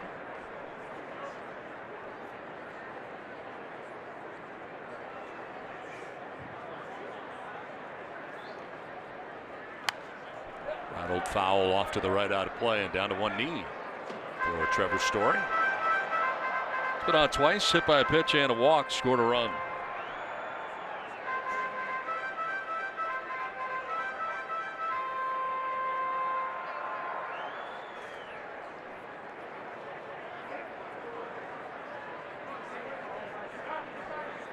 Outfield playing for Story to go the other way. Foul fly down the right field line, out of play.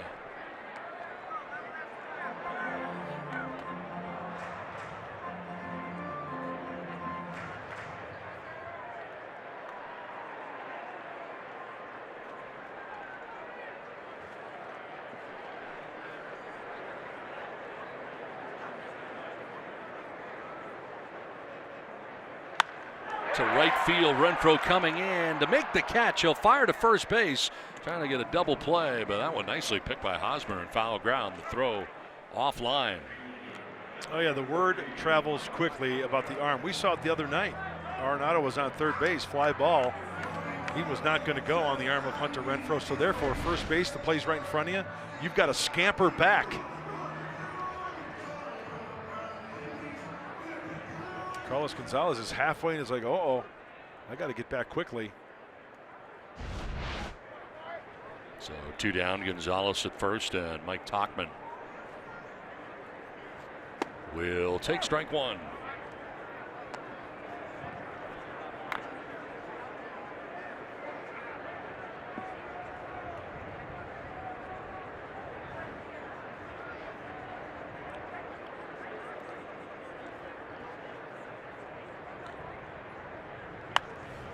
Fouled off to the left, 0-2. So Buddy Baumann was charged with the 5 runs, only 2 were earned, working a third of an inning.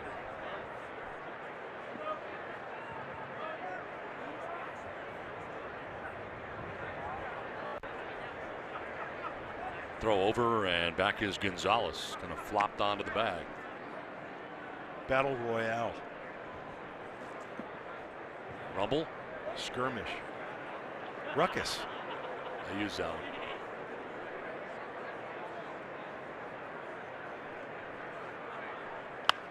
How about a dust up? That's a good one. Melee. I like melee. Scrap. Scrap. Scrap's out like a minor league hockey term. I feel like that's kind of a one-on-one though, not a group fight. Fisticuffs. That's a good one. one. That's good. That's a good one.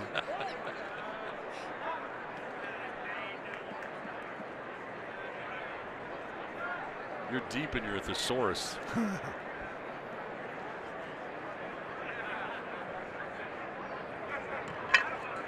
Lead at first for Gonzalez, 2 down in the 4th. And a swing and a miss. Nice job by Adam Simber. 3rd strikeout for him since coming in. We played 4. Rockies have a 5-0 lead.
The top of the 5th inning. It's time now for our San Diego fans of the game.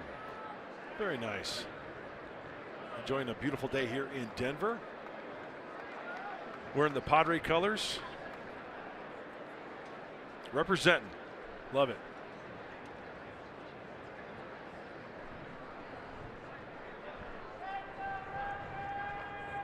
Antonio Zenzatella back on the mound again here.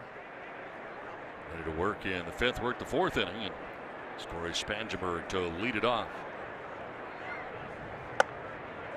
Spangenberg grounded into a fielder's choice in the 2nd, 0 for 1. Padres have been held to just 2 hits today, being out hit by the Rockies 8-2.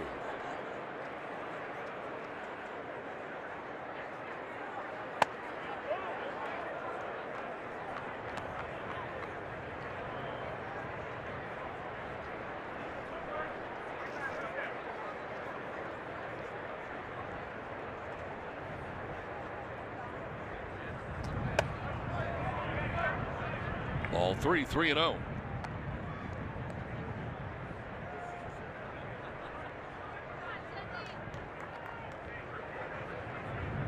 Ron Marquez, before being ejected from this game, with the first 3.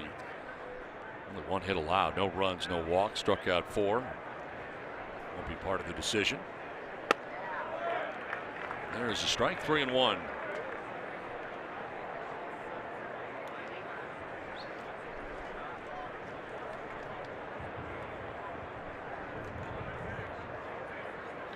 On the ground, a couple of hops to first base, handled by McMahon. He'll flip to the covering pitcher, Zenzatella, for the first out here of the 5th inning. So Spangenberg 0 for 2 today. That'll bring up Austin Hedges for the first time on the afternoon.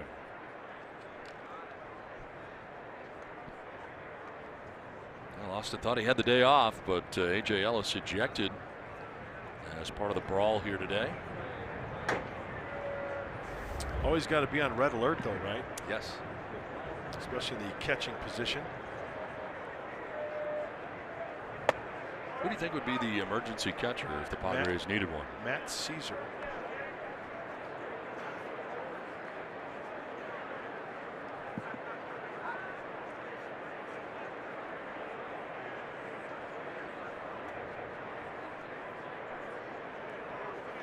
Hedges to right, sending Gonzalez back onto the warning track to make the catch in front of the wall. Hedges gives it a ride to deep right, but Carlos Gonzalez back there to make the grab.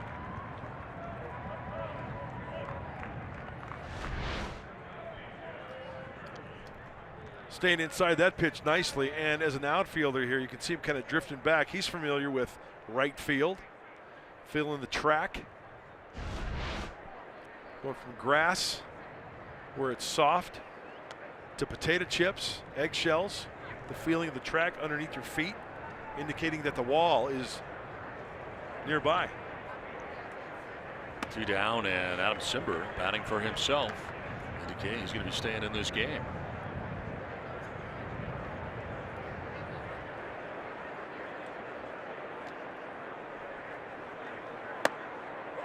Takes the high strike at 96.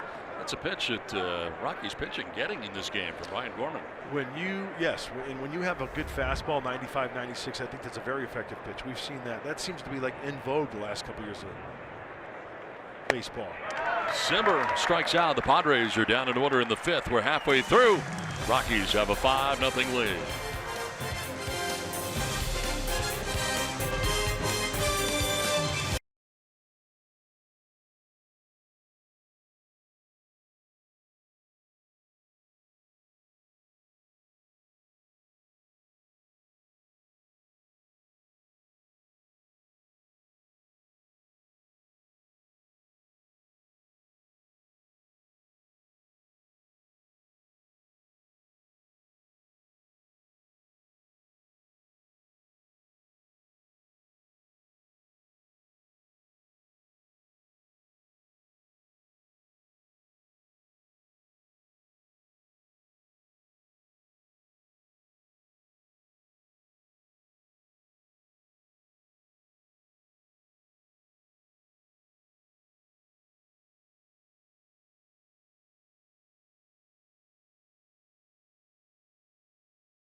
After Margot had been hit last night, this retaliation by the Padres started this.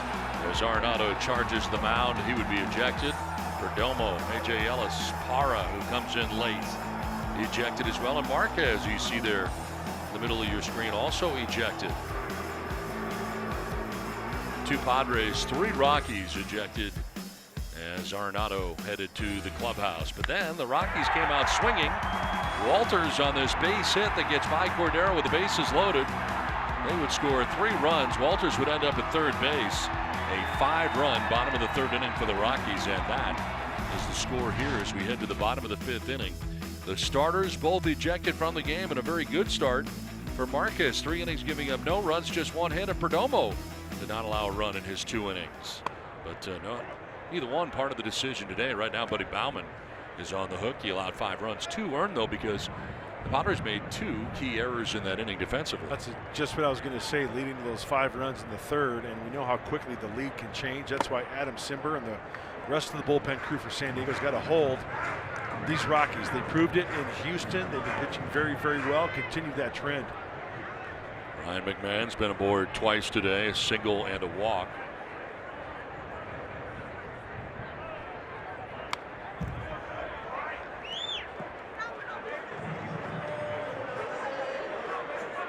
McMahon had been 0 for 13 on the season for his single and a walk.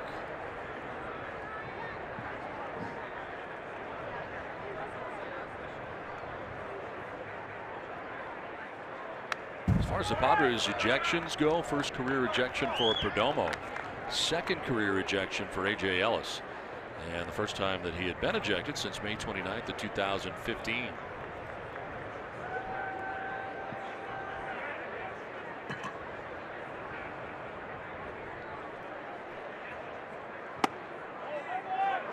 Just outside. Hedges trying to bring it back into the strike zone. You know, A.J. Ellis, he's that guy to me who's a gamer. I want that guy.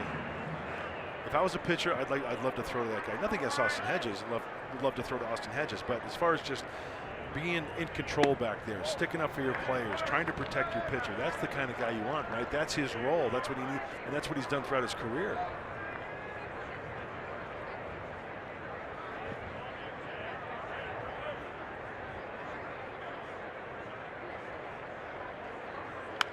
Man reaches out and fouls it off down the left field line. You know, Arenado went out there so quickly, and AJ, you know, he's trying to get Arenado to get him in a bear hug from behind to try to get him away from Perdomo. You know, nobody wants to get hurt here, but my gosh, you know, when fists start flying and knees start hitting guys and shoulders going here and big time scrum, things can happen. You want to try to avoid injury. Man strikes out. That's 4 Ks now for Adam Simber. Pitching very well since coming in here. 1 down. Brings up Tony Walters.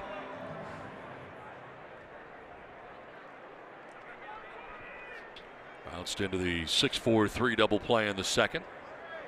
Had credit for a single his last time up. Now grounds 1 to short, and Freddie Galvis 2 down here in the 5th.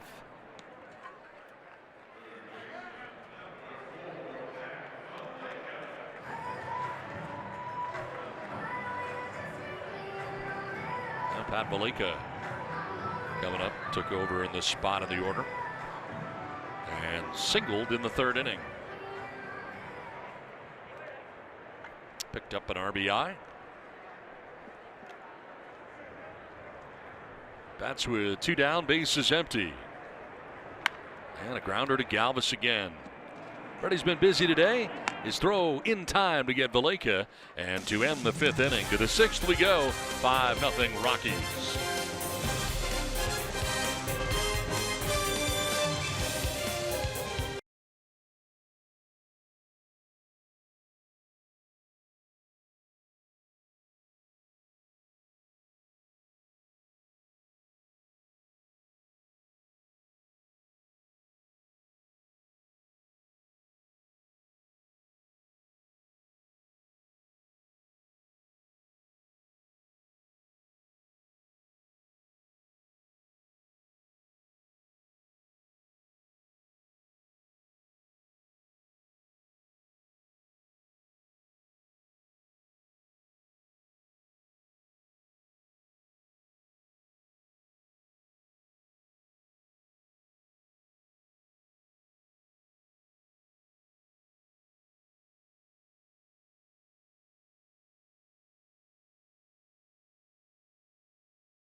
All right, thanks very much, guys, as we play along here to the 6th inning.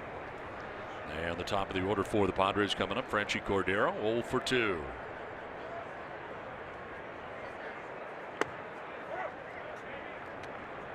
And Cordero grounding out to second base in the first, struck out looking in the third.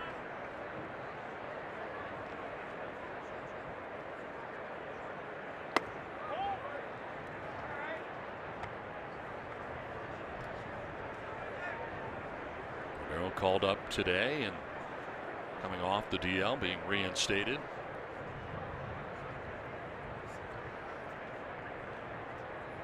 Groin injury that took place the last week of spring training after a very good spring training for Cordero.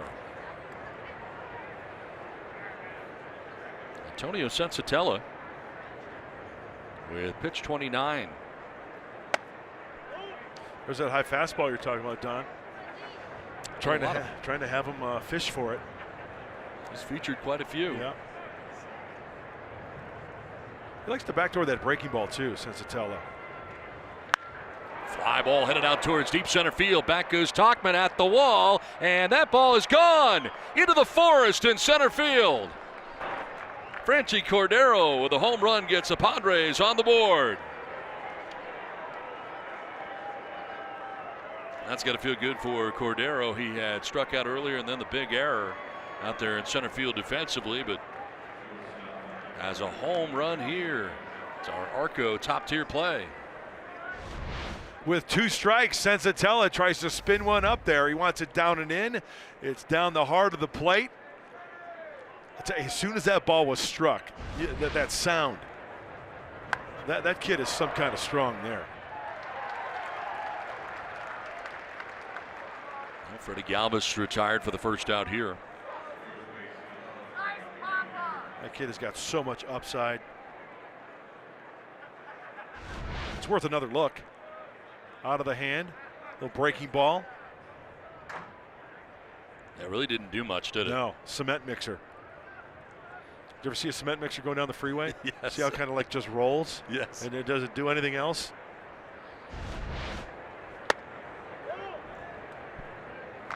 One down here in the 6th inning. Franchy Cordero, his first home run.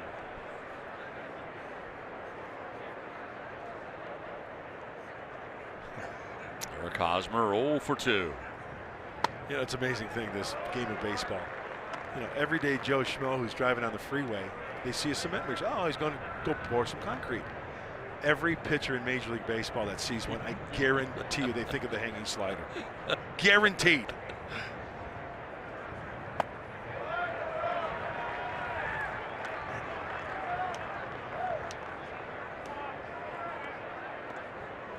Hosmer has grounded out and struck out. 7 strikeouts in the game for Rockies pitching. And a liner to left field. That's a fair ball. Over to play it is Desmond on the backhand. He'll fire back into the infield. Hosmer is thinking too, and he'll get there standing. A double with 1 down in the 6th inning for Eric Hosmer. It can change quickly. We know that. Base runners, big hits. And Hosmer, we talk about the high fastball from Sensatella. He gets on top of that one. That's a line shot to the left side. And, you know, in this outfield, there's a lot of room there. You can see that Ian Desmond's trying to get rid of that ball. He's got a long way to run, and Eric Hosmer knows that. He cruises in with a stand-up double. So 1 out. Hosmer at second base brings up Perella. Anytime you hit a ball to the right or left of an outfielder here, out of the box, you got to think 2. Desmond did everything he could do. He got rid of it quickly, but didn't get a lot on it. Mayhew had to come off the bag to retrieve the throw.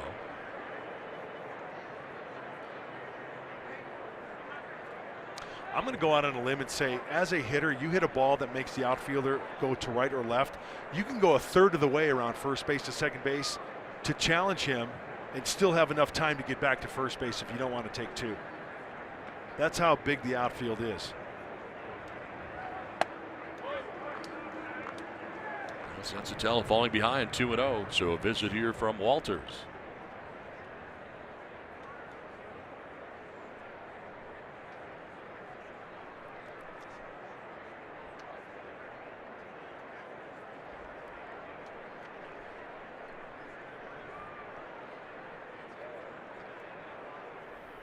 Action in the pen now for the Rockies. Russin is up. Chris Russin, the left-hander. Sensatella has been in this game since the beginning of the 4th inning. They took over for Herman Marcus, who is it's a grounder towards third base. On the run is Valleca. His throw is late, and beating it out is Perella. Infield hit for Jose Perella, his 2nd hit of the day. Hosmer takes third.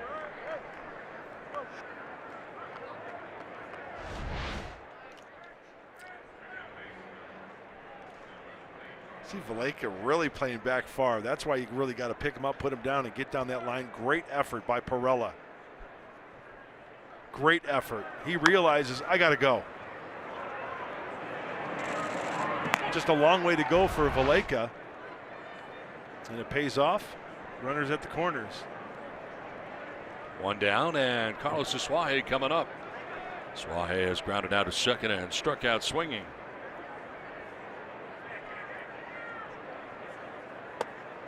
Snap throw to first, and back to the bag is Perella. Got to use Suaje as a screen. Yeah, I like that play. Especially with that door closed, as you mentioned, the left-handed hitter.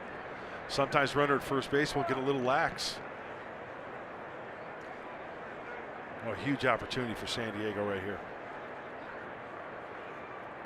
40th pitch for Sensatella. And that high strike call right at the top of the zone. And Gorman, hearing it from the Padres dugout, kind of looked in that direction.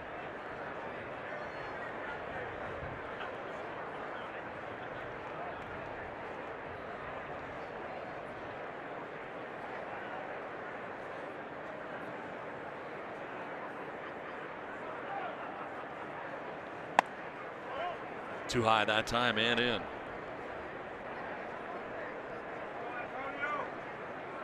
Cosmer at third, Jose Perella at first. Run in on the home run by Franchi Cordero. Started the 6th inning.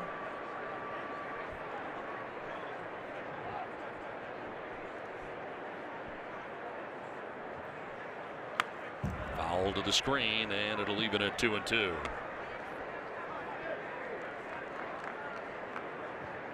Game 13 of the year for the Padres coming into this 3rd and final game of the series against the Rockies, and last game of the road trip. Padres will be headed home after the ball game today. Giants will be waiting for him. Still good tickets available tomorrow night. Hope you'll join us at Petco Park. 2-2 inside for ball 3. 4-game series against the Giants coming up.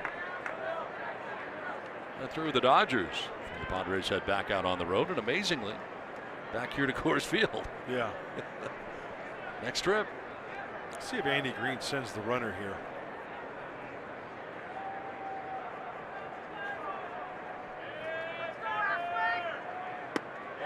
There's ball 4, and that will load the bases. So Sensatella has pitched himself into some trouble here in the 6th inning after the home run by Cordero. And you got Hunter Renfroe coming up. He represents the tying run now at the plate. They are in, as you would say, slam range. Here comes Buddy Black. Chris Russin has been warming in the pen.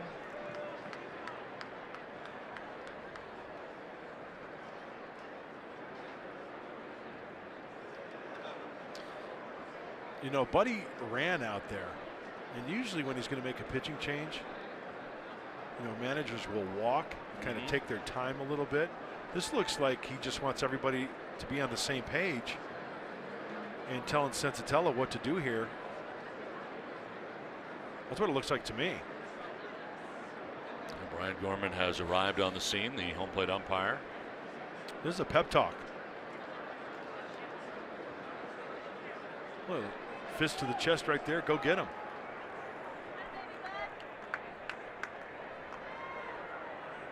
Bases loaded, 1 out, a run in. Hunter Renfroe coming up. Remember high fastballs from Sensatella? Hunter Renfroe, that could be right in his wheelhouse, thinking right center field, right field, hit the opposite field home run. 2 grand slams to his credit in his career, 400 average.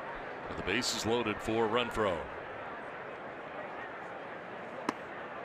Takes strike 1. You can almost smell that first pitch breaking ball coming.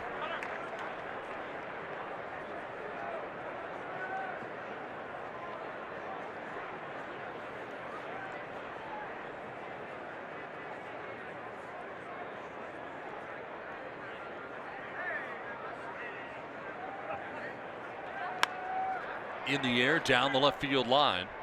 Blakey giving chase, but it's well back into the seats and out of play.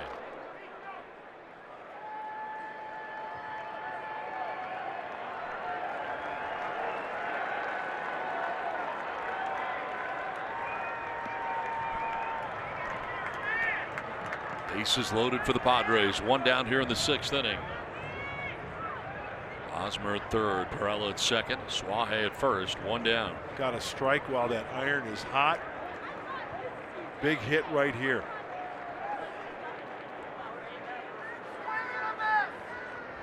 Renfroe chops one to third. Valleca will go to second base for 1. On to first, not in time, and a run will score. Hosmer in the back door from third gives the Padres their 2nd run.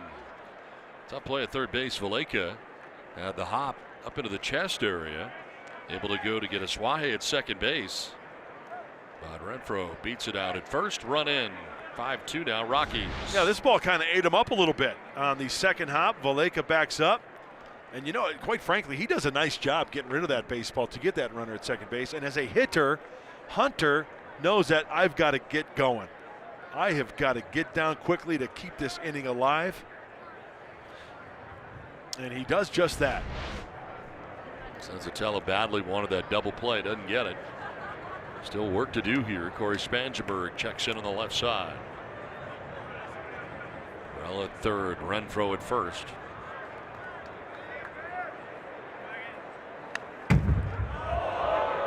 Spangenberg taking a rip.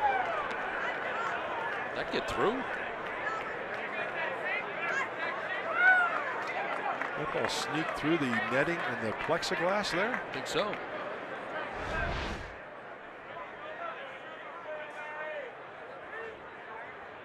Oh, yeah. Yeah. Right down the exitway.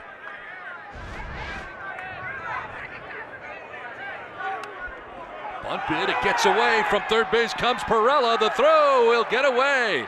Run will score, and it's a 2-run game. Well, that gets through Walters, and Perella breaks right away, aggressively coming in. Ball gets away, and it's now 5-3 Rockies. That's why it's so important. Secondary lead at third base. Here's the pitch.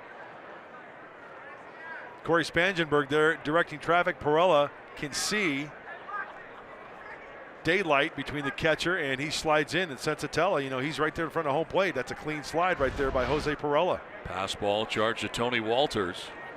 Allows Perella to score. Renfroe into scoring position now at second base. Ball and a strike to Corey Spangenberg.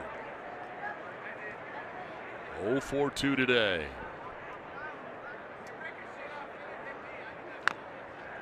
And now down to the count, 1-2. Ooh, that's a good way to blow out an ankle, but that's a very clean slide going right for home plate on part of Jose Perella.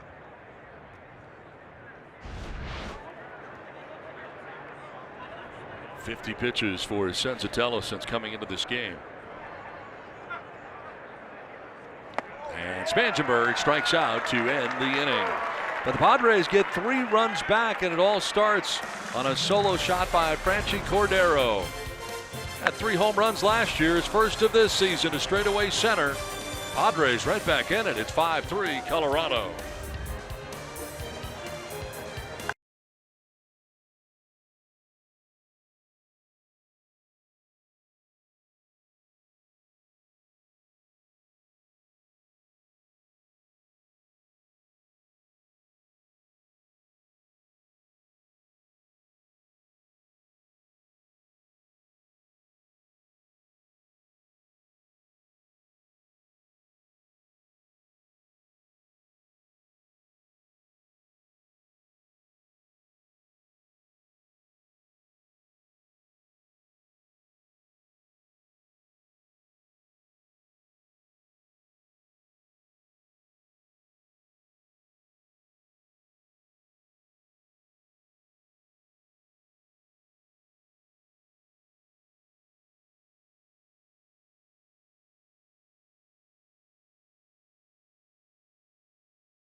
the app to your mobile device and select Fox Sports San Diego. Don't miss any of the action while you're on the go with Fox Sports Go, presented by T-Mobile.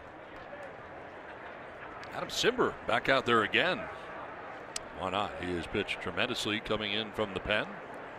Top of the order, DJ LeMahieu leading it off and taking strike one. And 2 2/3 so far from Simber.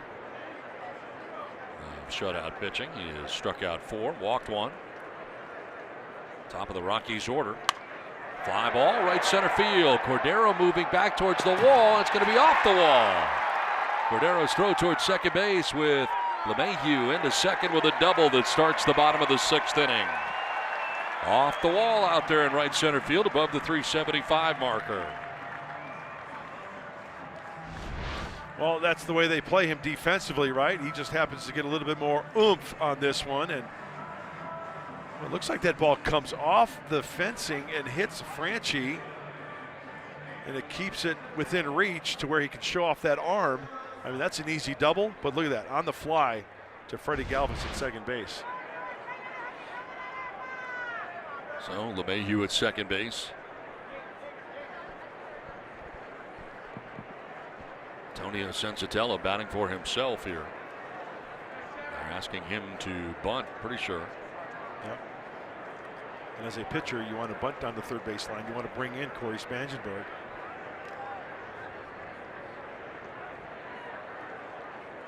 And he gets it down. Over is Hosmer. Covering at first is Aswahe. And the sacrifice complete. 3-4 on the sacrifice. That gets LeMahieu to third base. So nice job there by Sensatella. And it'll bring up Ian Desmond. Desmond coming into the game in the third after Arenado was ejected for charging the mound. And now Gorman is going to head over and talk to Andy Green. Apparently a double switch coming up here.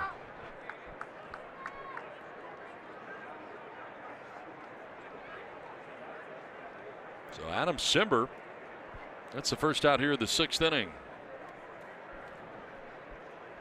Looks like Spangenberg coming off, or he's on the move, one or the other.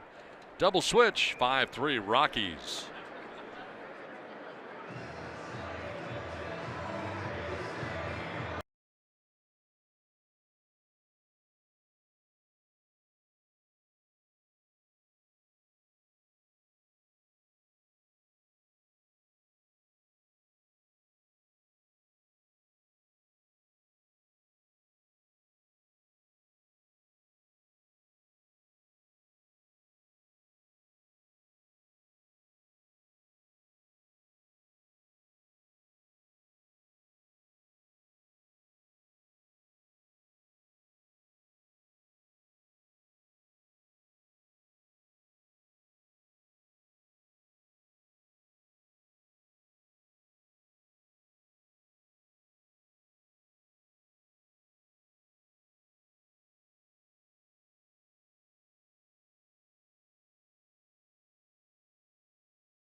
Giants hope you join us at Petco Park. Chris Stratton on the mound for the Giants, 0-1 with a 4.35 earned run average. And Brian Mitchell, 0-1 with a 4.22 ERA going for the Padres. It started 6:30 on Fox Sports San Diego. And the new pitcher Phil Maton coming in here. The runner at third, infield in. And delivers strike one to Ian Desmond. Well, Phil's numbers, this being his third game, he's pitched to a 1.35 ERA and 6 all-time appearances against the Rockies. 10 strikeouts to go along with that. Trying to work a grounder. A strikeout would be the ultimate here. Trying to get in the fist or down at the end of the bat to get a weak grounder to that pulled in infield. Keep that runner at third base.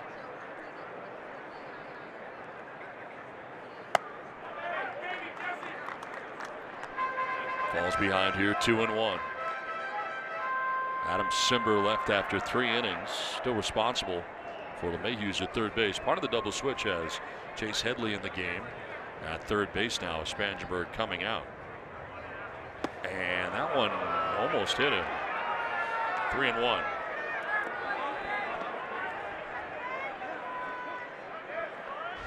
That was a breaking ball. Yeah, that one spun up there, didn't get the release point. You can see Phil, as soon as he threw that one, kind of looking at his fingers.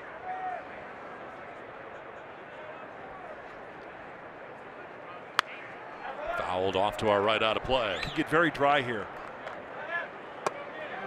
Grip on the baseball.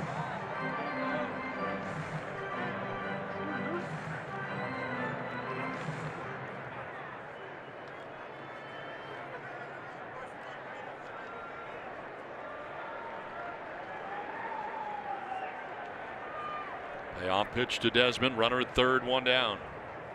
And he stays alive, fouling it back to the screen.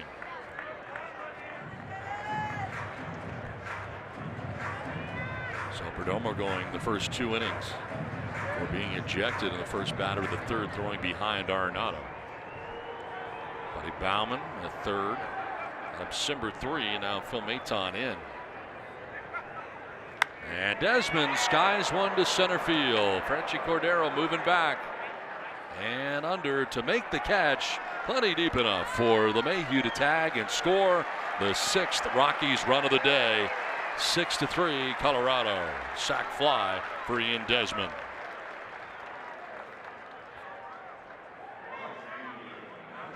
Well, every hitter has a purpose, the intent.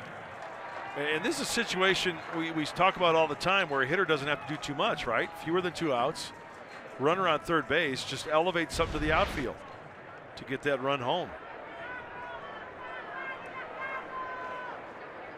So 2 down, bases empty now. To the shift go the Padres on the right side on Carlos Gonzalez.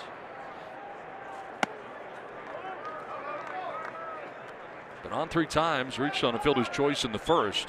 Singled to center in the third and then walked in the fourth.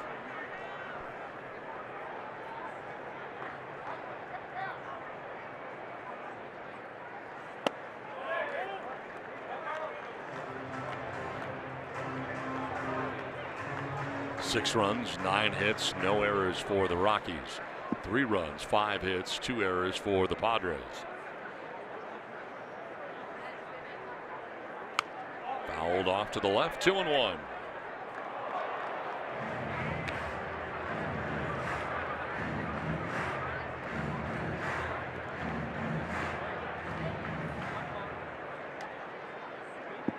Beautiful day in Denver. Padres have already won this series, taking the first 2 games of the series. Gonzalez fouls it off to the left, out of play, and evens the count at 2-2.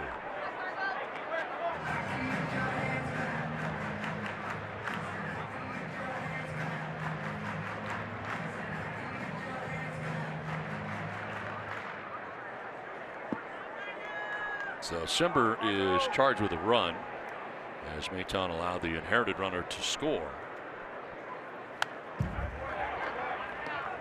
Bauman charged with 5, 2 earned. Simber charged with a run in his 3 innings of work.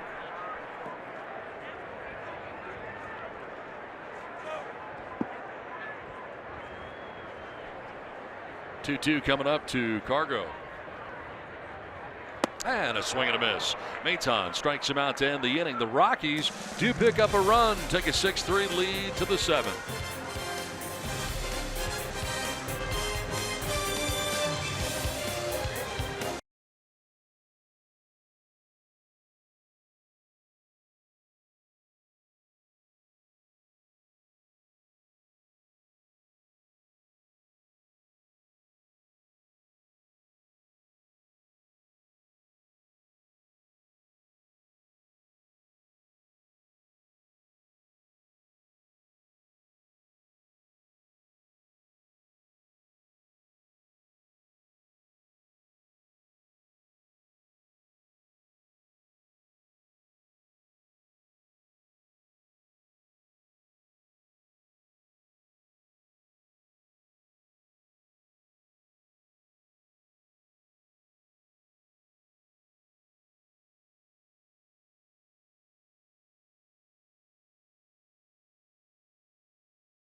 the side and the ribs, bruised ribs. He went to the hospital after a 95-mile-an-hour fastball in the ribs. Scott Oberg hit him last night.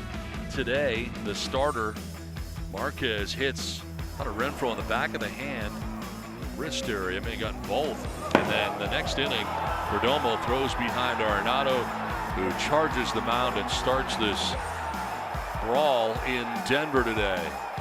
5 ejections altogether, 2 for the Padres. A.J. Ellis, their catcher, along with Perdomo.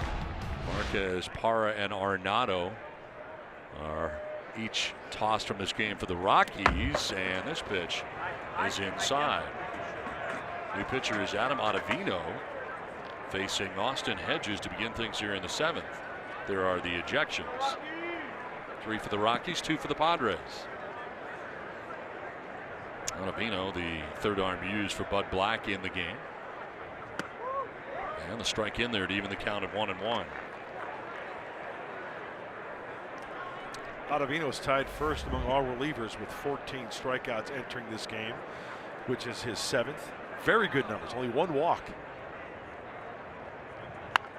Grounder by the mound towards short. Trevor Story around the bag at second. His throw is in time, and Austin Hedges retired 6-3. Antonio Senzatella ended up going 3 innings of relief.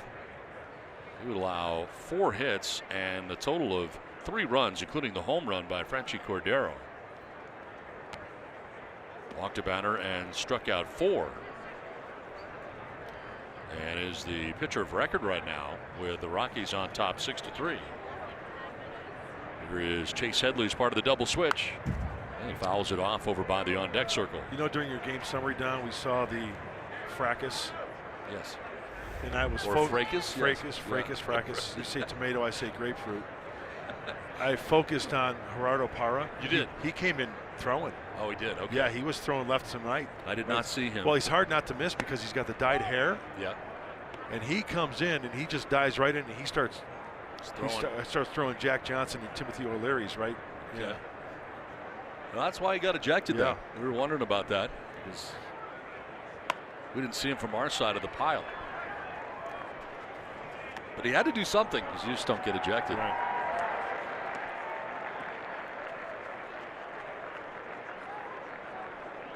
I honestly didn't see what A.J. Ellis did, to be honest with you, though. I couldn't either.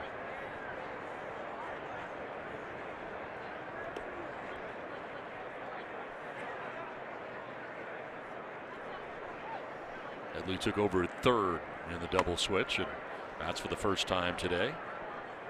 With 1 out, bases empty here in the 7th.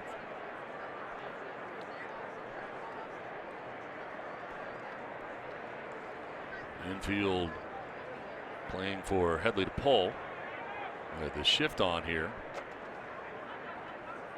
And he fouls it off right around the plate. Hangs at 2-2. They got a lot of baseball between these two teams left the rest of the year too. Yeah. And that's what happens when you play a team 19 times and you're playing them as much as you do here in the month of April. I already seen them at Petco Park 10 times in April. Yeah, we're here again on the next road trip.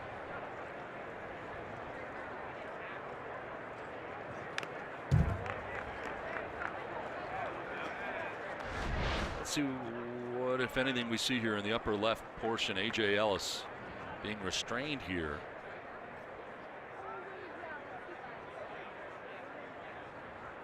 I don't know if it's part of when they re-engaged at any point here that he came back into it, but not much.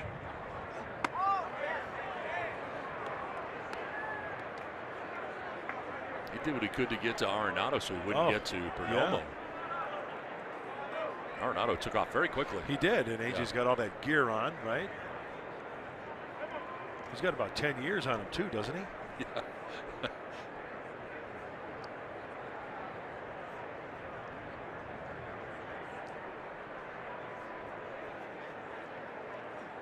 Headley takes strike 3. First strikeout for Ottavino. 2 down here in the 7th inning. Well, with Franchy Cordero coming up, it's time now for our Coors Light refreshing finish. In his return to the major leagues, Franchy Cordero with a home run into the woods in center field. 3 home runs last year for Franchy, first of this year. And Margot going on the DL today after being hit in the ribs last night. Cordero in the lineup and in center field. 1 for 3 day today in his return. Grounded out in the first, struck out looking in the third, and then that home run came in the 6th inning to get the Padres on the board.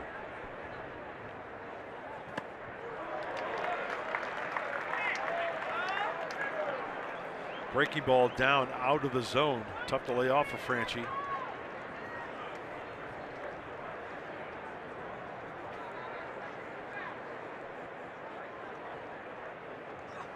And Cordero strikes out to end the inning. Ottavino with back-to-back Ks. 7th inning stretch, 6-3 Rockies.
Back on the mound for the Padres.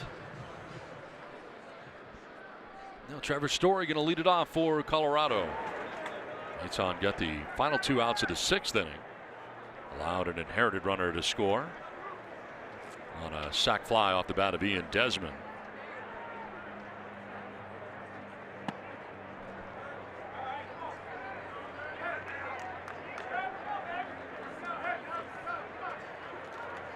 Story with 3 home runs in the young season.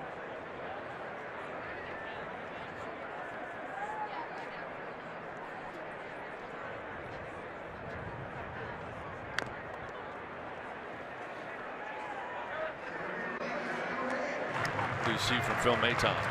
I was just going to mention how he is following suit of the rest of the pitchers and the bullpen. Really the starters as well. Staying out of the heart of the plate, hitting the corners, getting ahead quickly. And I think Don, through time, I think he feels comfortable already, and not meaning that he feels comfortable that he doesn't need to get better. No, he's not going to be in awe of or have hitters at the big league level scare him off. He feels like he belongs now. And we've seen him in higher leverage situations. Sure, they trail by 3, but still, you got to hold that deficit, especially in this ballpark. Nice. Swing and a miss, and Trevor Story strikes out. Second strikeout for Maton since coming into the game. Who's hot in Major League Baseball starting the season? Well, Didi Gregorius is 3 home runs. Bryce Harper about 6 home runs. Max Scherzer picking up where he left off last year. 20 innings, a 0.90 ERA. Mookie Betts, a 4.32 average. A couple of home runs. And how about Familia? Down for the Mets in what has been a great start for New York. Mickey Callaway leading the troops there in the blue and orange. 9-1. They've won 7 in a row going into today. Bit of a surprise, wouldn't you say? Yeah, I would say so, yeah. Like Tachman 0 for 2 with a sacrifice bunt today. It's early though, Donnie. Very early. Game 13 of the year for your Padres. A handful of players early on in the season who are hot, and one gentleman who's always hot, Don Orsillo. Stay hot, Donnie. Just look at you. I mean, what's not to love? Seriously. That's a lot of sexy going on right there.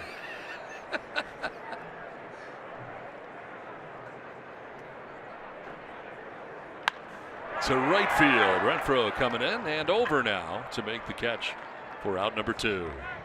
This is what I'm talking about. This location of the pitch.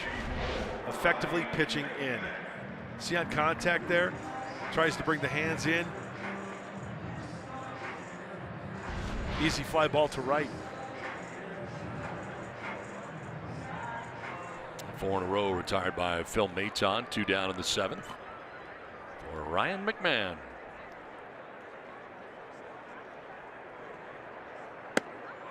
Little cut fastball. If I had to do it all over again, Donnie, cut fastball would be in my arsenal. So you'd move around on the rubber. Yep. And you would add a cut fastball to what you were throwing. And I'd throw a splitter too. Wow, a lot of things you would have done differently. But I'm fine with it. You're not bitter? It's a struggle each and every day.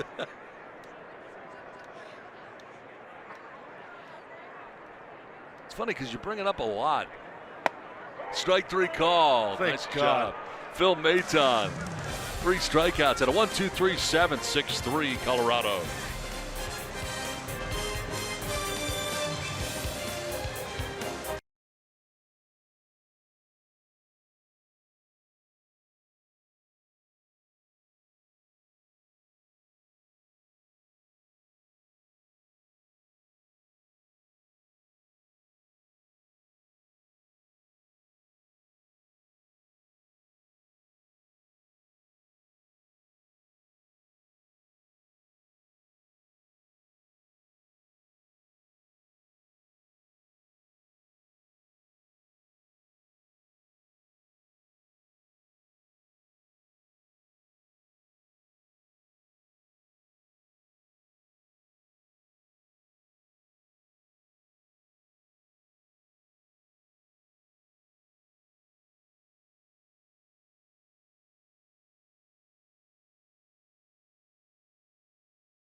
All right, Mike, thanks very much. As we play along here to the 8th inning back in Denver, Padres have work to do, trailing by 3 runs.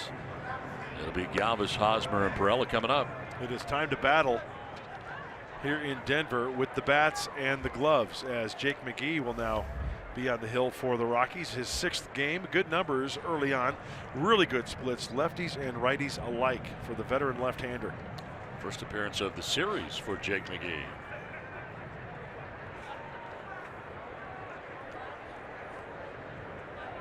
Takes over for Adam Ottavino, who had a 1-2-3 7th inning with 2 strikeouts. Freddie Galvis 0 for 3 today, leading it off here in the top half of the 8th.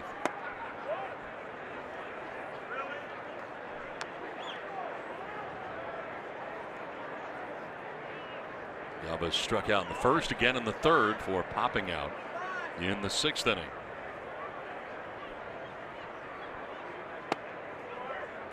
Ball and a strike to the Padres shortstop.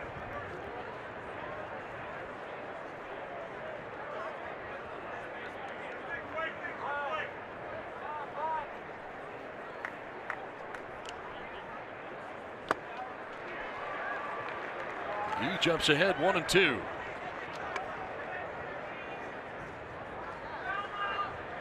One-time closer for the Tampa Bay Rays.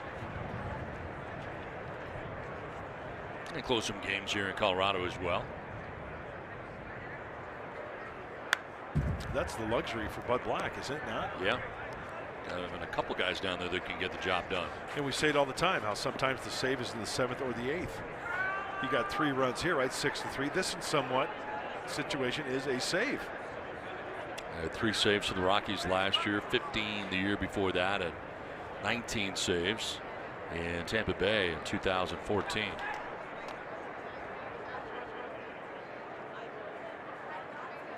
Wild swing and a miss for Galvis on a pitch down and away. 1 down in the 8th. No strikeout for Jake McGee. That is the 11th strikeout today for Rockies pitching.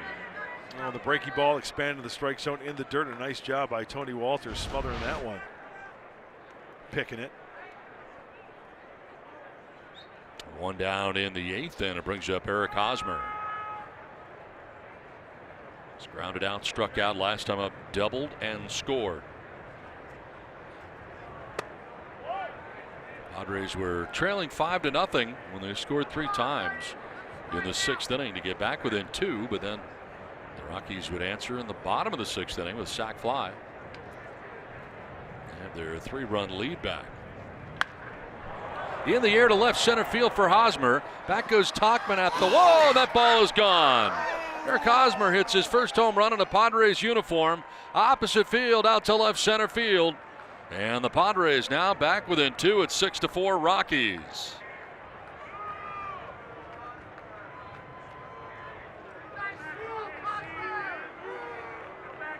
Padres need big hits. They need base runners. They need big hits again. And this 1-0 fastball taken the opposite way. I would say that's one of the plays of the game, right? It's the Bill Howe play of the game. Thank you very much. Eric Hosmer knows how.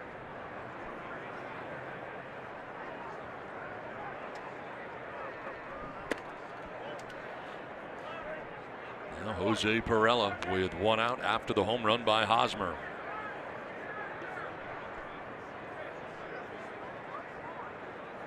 Two-hit day today for Perella after 3 hit days back to back.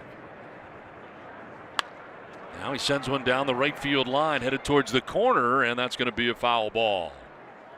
Not a lot of foul ground down there, but he found it.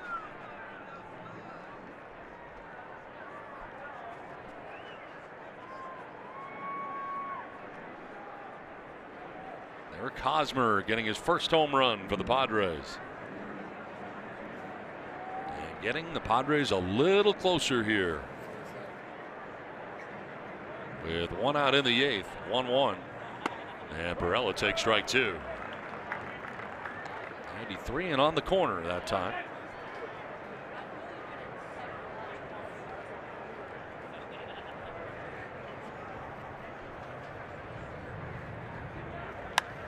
Fly ball popped up shallow right. From second base comes LeMahieu to make the catch for out number 2. This copyrighted telecast is presented by authority of the San Diego Padres and may not be reproduced or retransmitted in any form. And the accounts and descriptions of this game may not be disseminated without the express written consent of the San Diego Padres. Eric Hosmer's home run is his 2nd hit of the day. And Hosmer continues to lead all major league players in multi-hit games. That's now 8 multi-hit games for Eric Hosmer. 2 down here in the 8th, and it brings up Carlos Asuaje.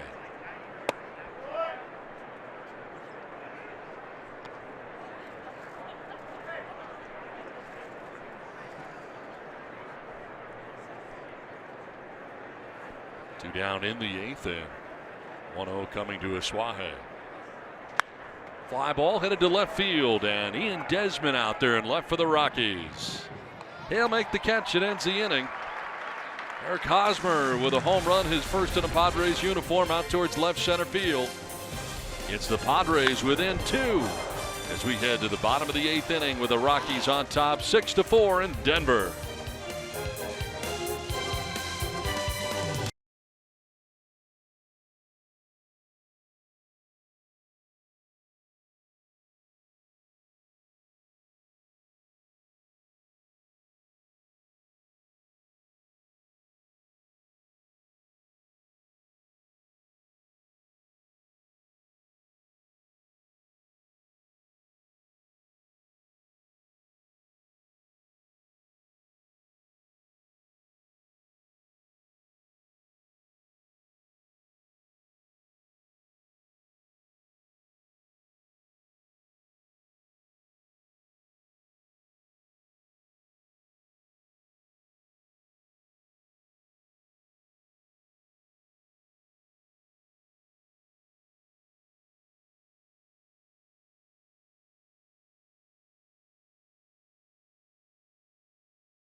Six-4, Rockies on top back in Denver, where Tony Walters, San Diego native and catcher, showing bunt. 1 for 3 in this game with a 2-run single in the 3rd.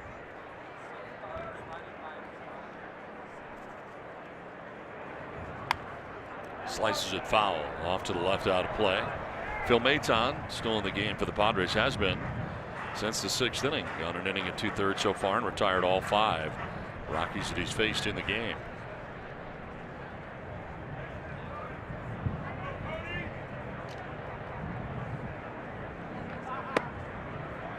The Padres with some timely hitting first couple games of this series.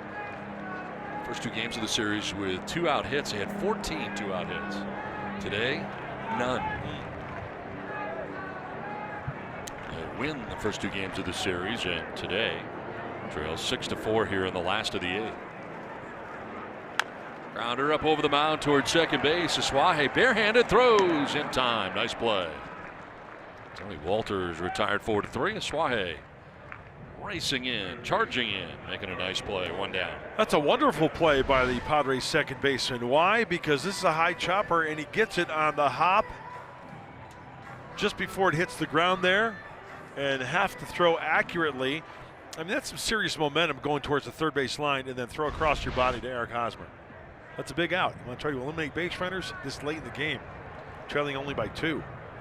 1 down here in the 8th. Pat Valleca. 2 hits.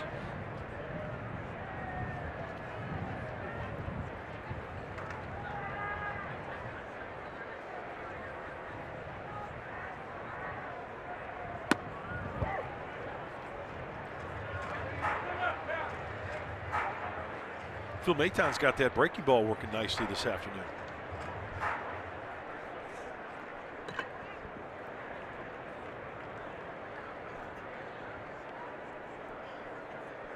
Oh, 2. That'll bounce in. Maton with 3 strikeouts since coming into this game. Padres pitching with 9 in the game.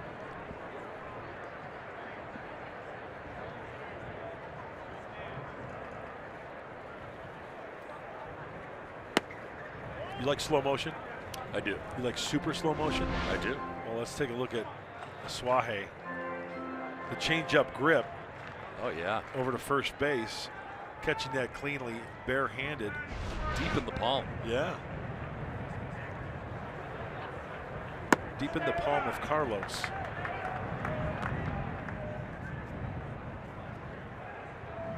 Could be a song.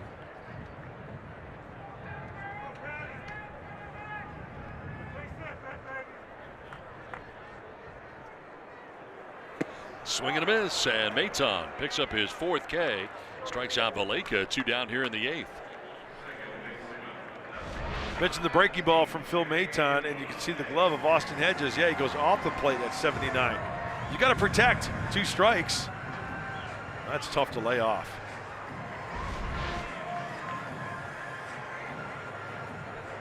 So for Padres pitching, that is 8 in a row retired. 2 down in the 8th, and it brings up DJ LeMahieu. Strike 1. Well, a save situation here for the Rockies. They got their closer up in the pen right now.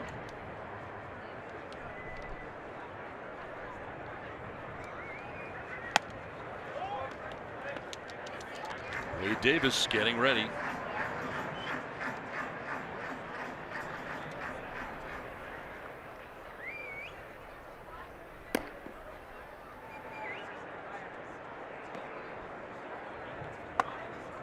Inside to LeMahieu.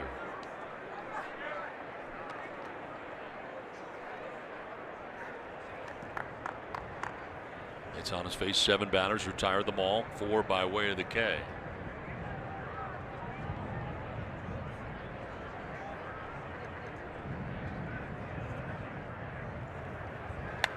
Foul back to our right, and that'll even up now at 2-2. He's got to get that breaking ball down. Let's see if he goes back to that breaking ball, getting Pat Valeka down and away.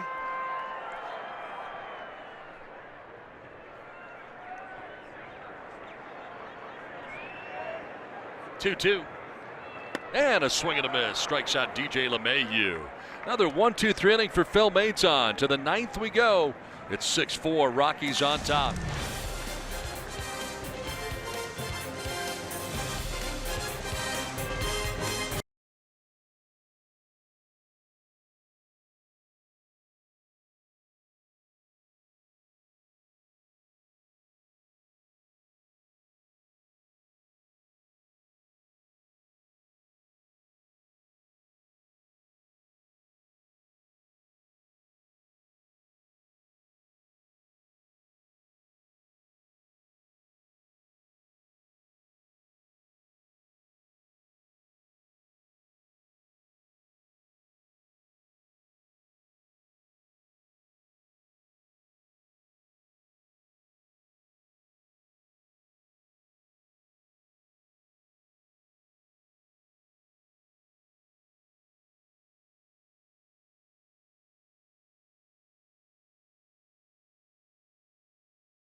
By Jerome's Furniture, where Jerry's price is the lowest price every day.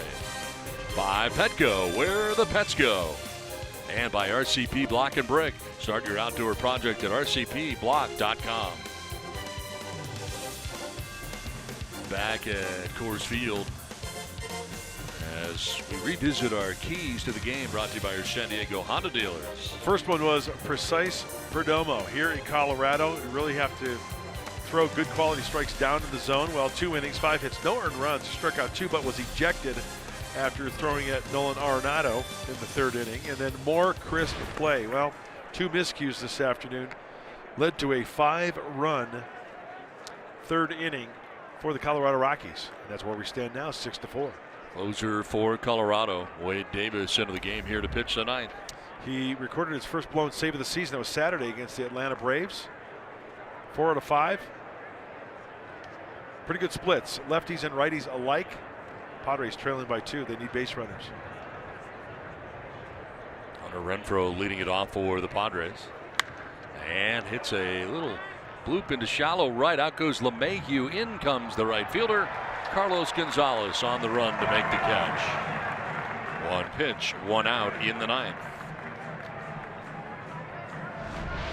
Kind of pulled off that one a little bit, and with the wind swirling, better play for the incoming outfielder as DJ LeMahieu tried to bail out on that one to get out of his way. And he did. Pitcher spot due and a pinch hitter in Christian Villanueva. With 1 out in the 9th inning.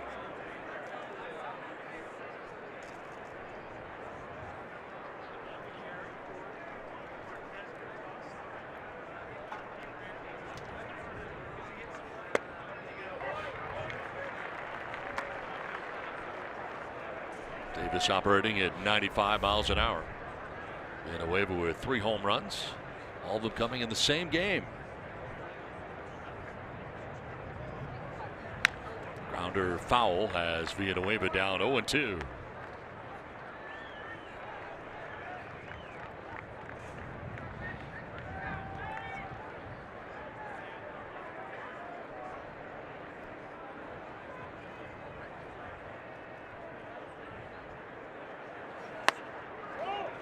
Well, what a great job by Phil Maton.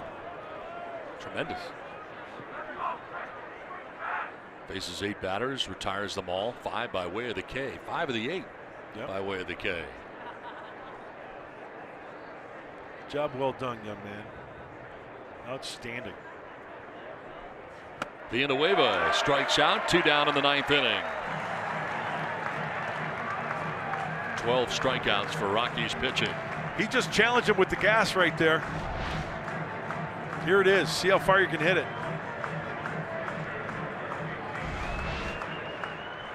Two down in the 9th, and it brings up Austin Hedges.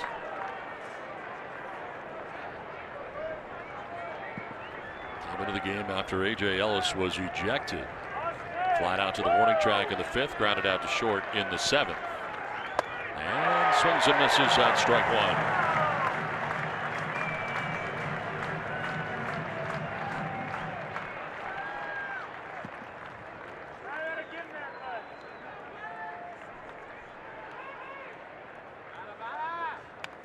Fouled back, strike 2.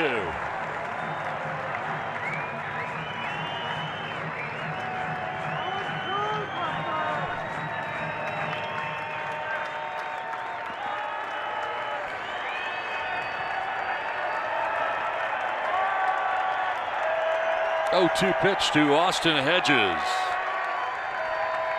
Swing and a miss. He struck him out, and the Rockies come away with the victory in the final game of the series. Padres win the series, but the Rockies able to take game 3 today. They hold on to win 6-4.